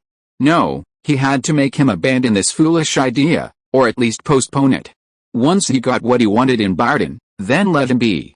He quickly said, Hey, how did you suddenly come up with such a crazy idea?" Myron shook his head. "This idea has actually been brewing for more than just a day or two. Ever since you rescued me, I felt disheartened. All my previous efforts and achievements seem illusory, like bubbles that burst at the slightest touch. I can't stand it, I want to escape. After thinking it over, the only place suitable for me is a monastery. You happen to have a North Shore monastery. I've been there a few times when you're busy. And I think the environment there is quite nice. The abbot is also a very upright person. So I thought." Paul shook his head repeatedly. Completely wrong, completely wrong. He tried hard to persuade Myron to give up this idea, finding all sorts of reasons, from the harsh life in the monastery to the various advantages of being a nobleman, from the responsibilities of a lord to the long and rich history of the garnered family. Finally, spittle flying, he said with immense grief and indignation, "How can you do this to your murdered father? How can you do this to the soldiers under my command who sacrificed themselves to avenge you?" Myron seemed to be moved, and a look of shame appeared on his face. It was clear he was already hesitant, and Paul's actions only intensified that. He gripped his water glass tightly, head bowed, and said, "But I'm afraid I'll still be an incompetent lord. Look at me, I've been fooled by Angelo and the others for so many years without even realizing it. If I continue to sit in this position, I'll inevitably be deceived by others. Besides, everything I've dealt with before was fabricated. I'm afraid I know nothing about the true situation in the territory. And I don't have anyone I can trust. What should I do?" He put down his water glass, covered his face with his hands, looking completely lost. Well, it was time to play the confidant. Paul put his right arm around Melon's back tightly. "Hey, brother. Your last sentence really hurt me. Have you forgotten that you still have me, your sworn brother? At least you can trust me. Don't worry, I'll help you. I'll help you however you need. Under my protection, no one can deceive you anymore, no one can plot against you anymore." Melon turned around, and Paul was looking at him with a warm smile, appearing as an incredibly reliable and kind old man. "Thank you, Paul." He thanked him sincerely, but then asked, "But what should I do now?" "It's what I should do." Paul held up one finger and said, "Seeing how troubled you are, I have a suggestion. If you don't have anyone reliable by your side for the time being, perhaps I can ask Steward Ford to help you. He's skilled in all kinds of government affairs and manages Arda very well. Although Bayhorn is older than Arda, it shouldn't be too difficult for him. Of course, this is on the condition that you agree to the suggestion. And we will report all matters related to Bayhorn to you. After all, you are the true Lord of Bayhorn, and you have the final say on all matters within your territory, until you find a capable and trustworthy new steward." After saying this, Paul looked into Myron's eyes, awaiting his brother's reply. To his surprise, the other party barely hesitated. Upon hearing this, Myron seemed relieved, then gripped his hand tightly, saying, "I think this is a great idea, Paul. Let's do it your way. I've had several long talks with Steward Ford recently, He's indeed a steady and reliable old man. With his assistance, Bardine will surely prosper. Oh, since you agree, let's do it this way." This was truly an unexpected delight. He had only wanted a few mines, but he hadn't expected Myron to so readily hand over the management of Bardine to him. Bardine was larger and more populous than Arda. With its resources, he could operate more freely. Paul slammed his fist on his palm, excitedly saying, "Tomorrow we'll set off for those traitors' fiefdoms, drag them out for trial, and avenge Uncle Garnard. Thanks to the cunning villain Ismi for the donation." Chapter 75 Establishment of the State Council. Within a week of reaching an agreement with Myron Garnard, the Arda army launched a series of raids, turning the territories of the 4 vassals involved in the conspiracy upside down. Angelo and the others had already fled with their families, but their castles and manors were all seized, and all the money they couldn't take was confiscated. Myron even offered to give Paul the property the traitors hadn't taken. After the situation in Bardine had basically stabilized, Paul left an infantry battalion to garrison Butuia, while he and Myron led the rest of the troops back to Lakeshire. Since Bardine would henceforth be managed by the Arda administration, decrees would be issued from Lakeshire, and it was better for Myron to stay there as well. "Congratulations, Earl." After Paul told Old Ford, Hansel, and the others that Myron had taken his advice and allowed Lakeshire to manage Bardine, they congratulated him repeatedly. It's important to understand that Baldin is a genuine earldom, larger in area and population than Arda, and it even has a city like Butuia, though smaller. At Hansel's suggestion, the 3 quickly had a detailed discussion with Myron. Under the patient persuasion of Old Ford and Hansel, the following agreement was reached. Myron Garnard, as the Lord of Baldin, would reside permanently in Lakeside Town, which would serve as the joint capital of both Earls of Arda and Baldin, governing both areas uniformly. Myron would participate as a key member in decision-making regarding various affairs in Lakeside Town, and his opinions would carry the most weight on matters concerning Baldin. After the discussion, Hansel privately approached Paul to learn the specifics of how Myron initially agreed to Paul's proposal.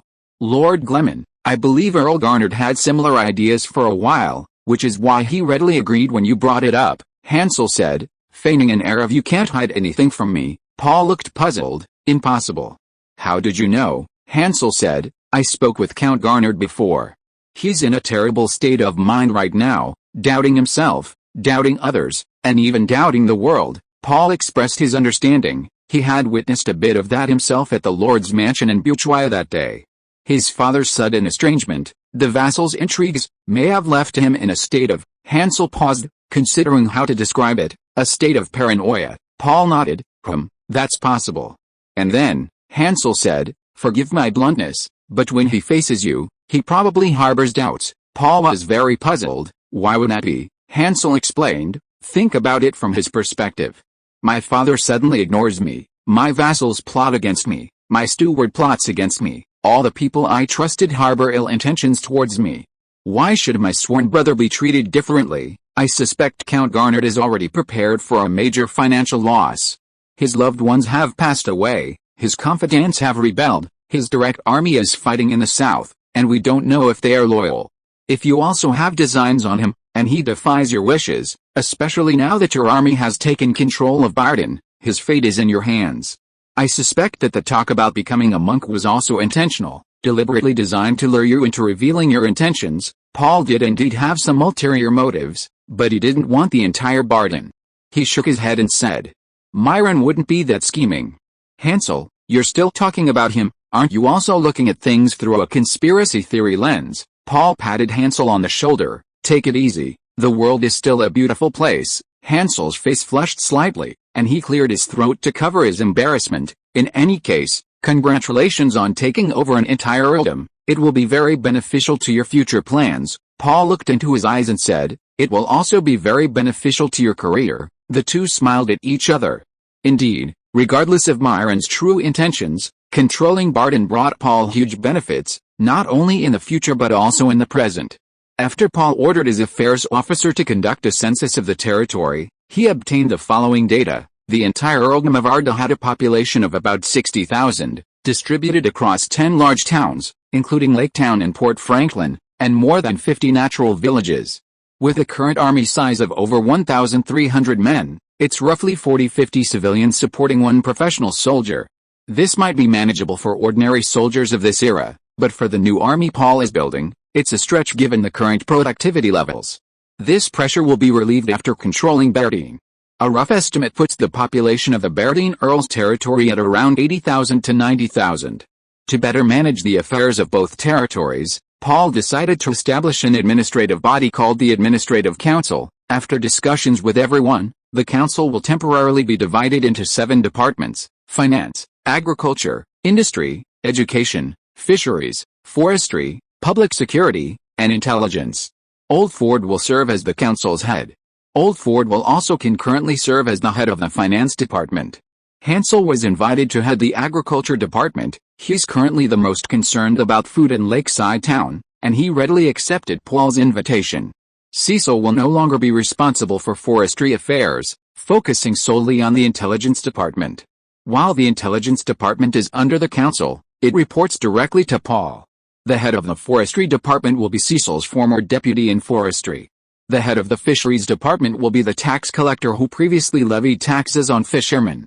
The head of the public security department will be Ruth Hayden, platoon leader of the 2nd Platoon of the Internal Guard, who will be responsible for forming a unit named Police. The Ministry of Industry and the Ministry of Education will be temporarily overseen by Paul himself. He doesn't trust anyone else with these 2 departments. Previously, the heads of various affairs within the territory primarily worked from home, only coming to the Lord's Mansion when necessary. With the establishment of the Council of State, the improvement of various departments, and the increased need for secrecy, continuing this method was clearly no longer suitable. Therefore, a number of houses near the Lord's Mansion were requisitioned for compensation and, after renovation, will serve as permanent office spaces for various departments.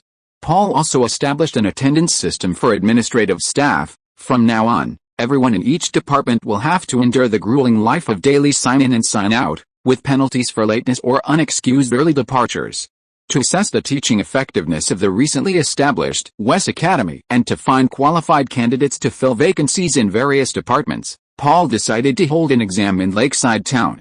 The exam was simple. First, writing ability, the ability to write a self-introduction that was easy to understand. Spelling mistakes were not a concern. Second, reading comprehension, the ability to read at least 80% of a long passage and grasp its meaning. Third, calculation ability, the ability to add and subtract numbers up to 100, multiplication and division were not required. Fourth, the ability to spell one's own name correctly. If all 4 criteria were met, excellent. You would become a proud state council civil servant, receiving a fixed monthly salary to support your family. After the announcement, applicants flocked to apply. End of this chapter. Thank you so much for reading until the end. Don't forget to give it a like. Looking for more exclusive content and immediate access? Subscribe to our Patreon. Remember, every like, subscription or donation encourages us to continue. Thank you all. See you in the next video.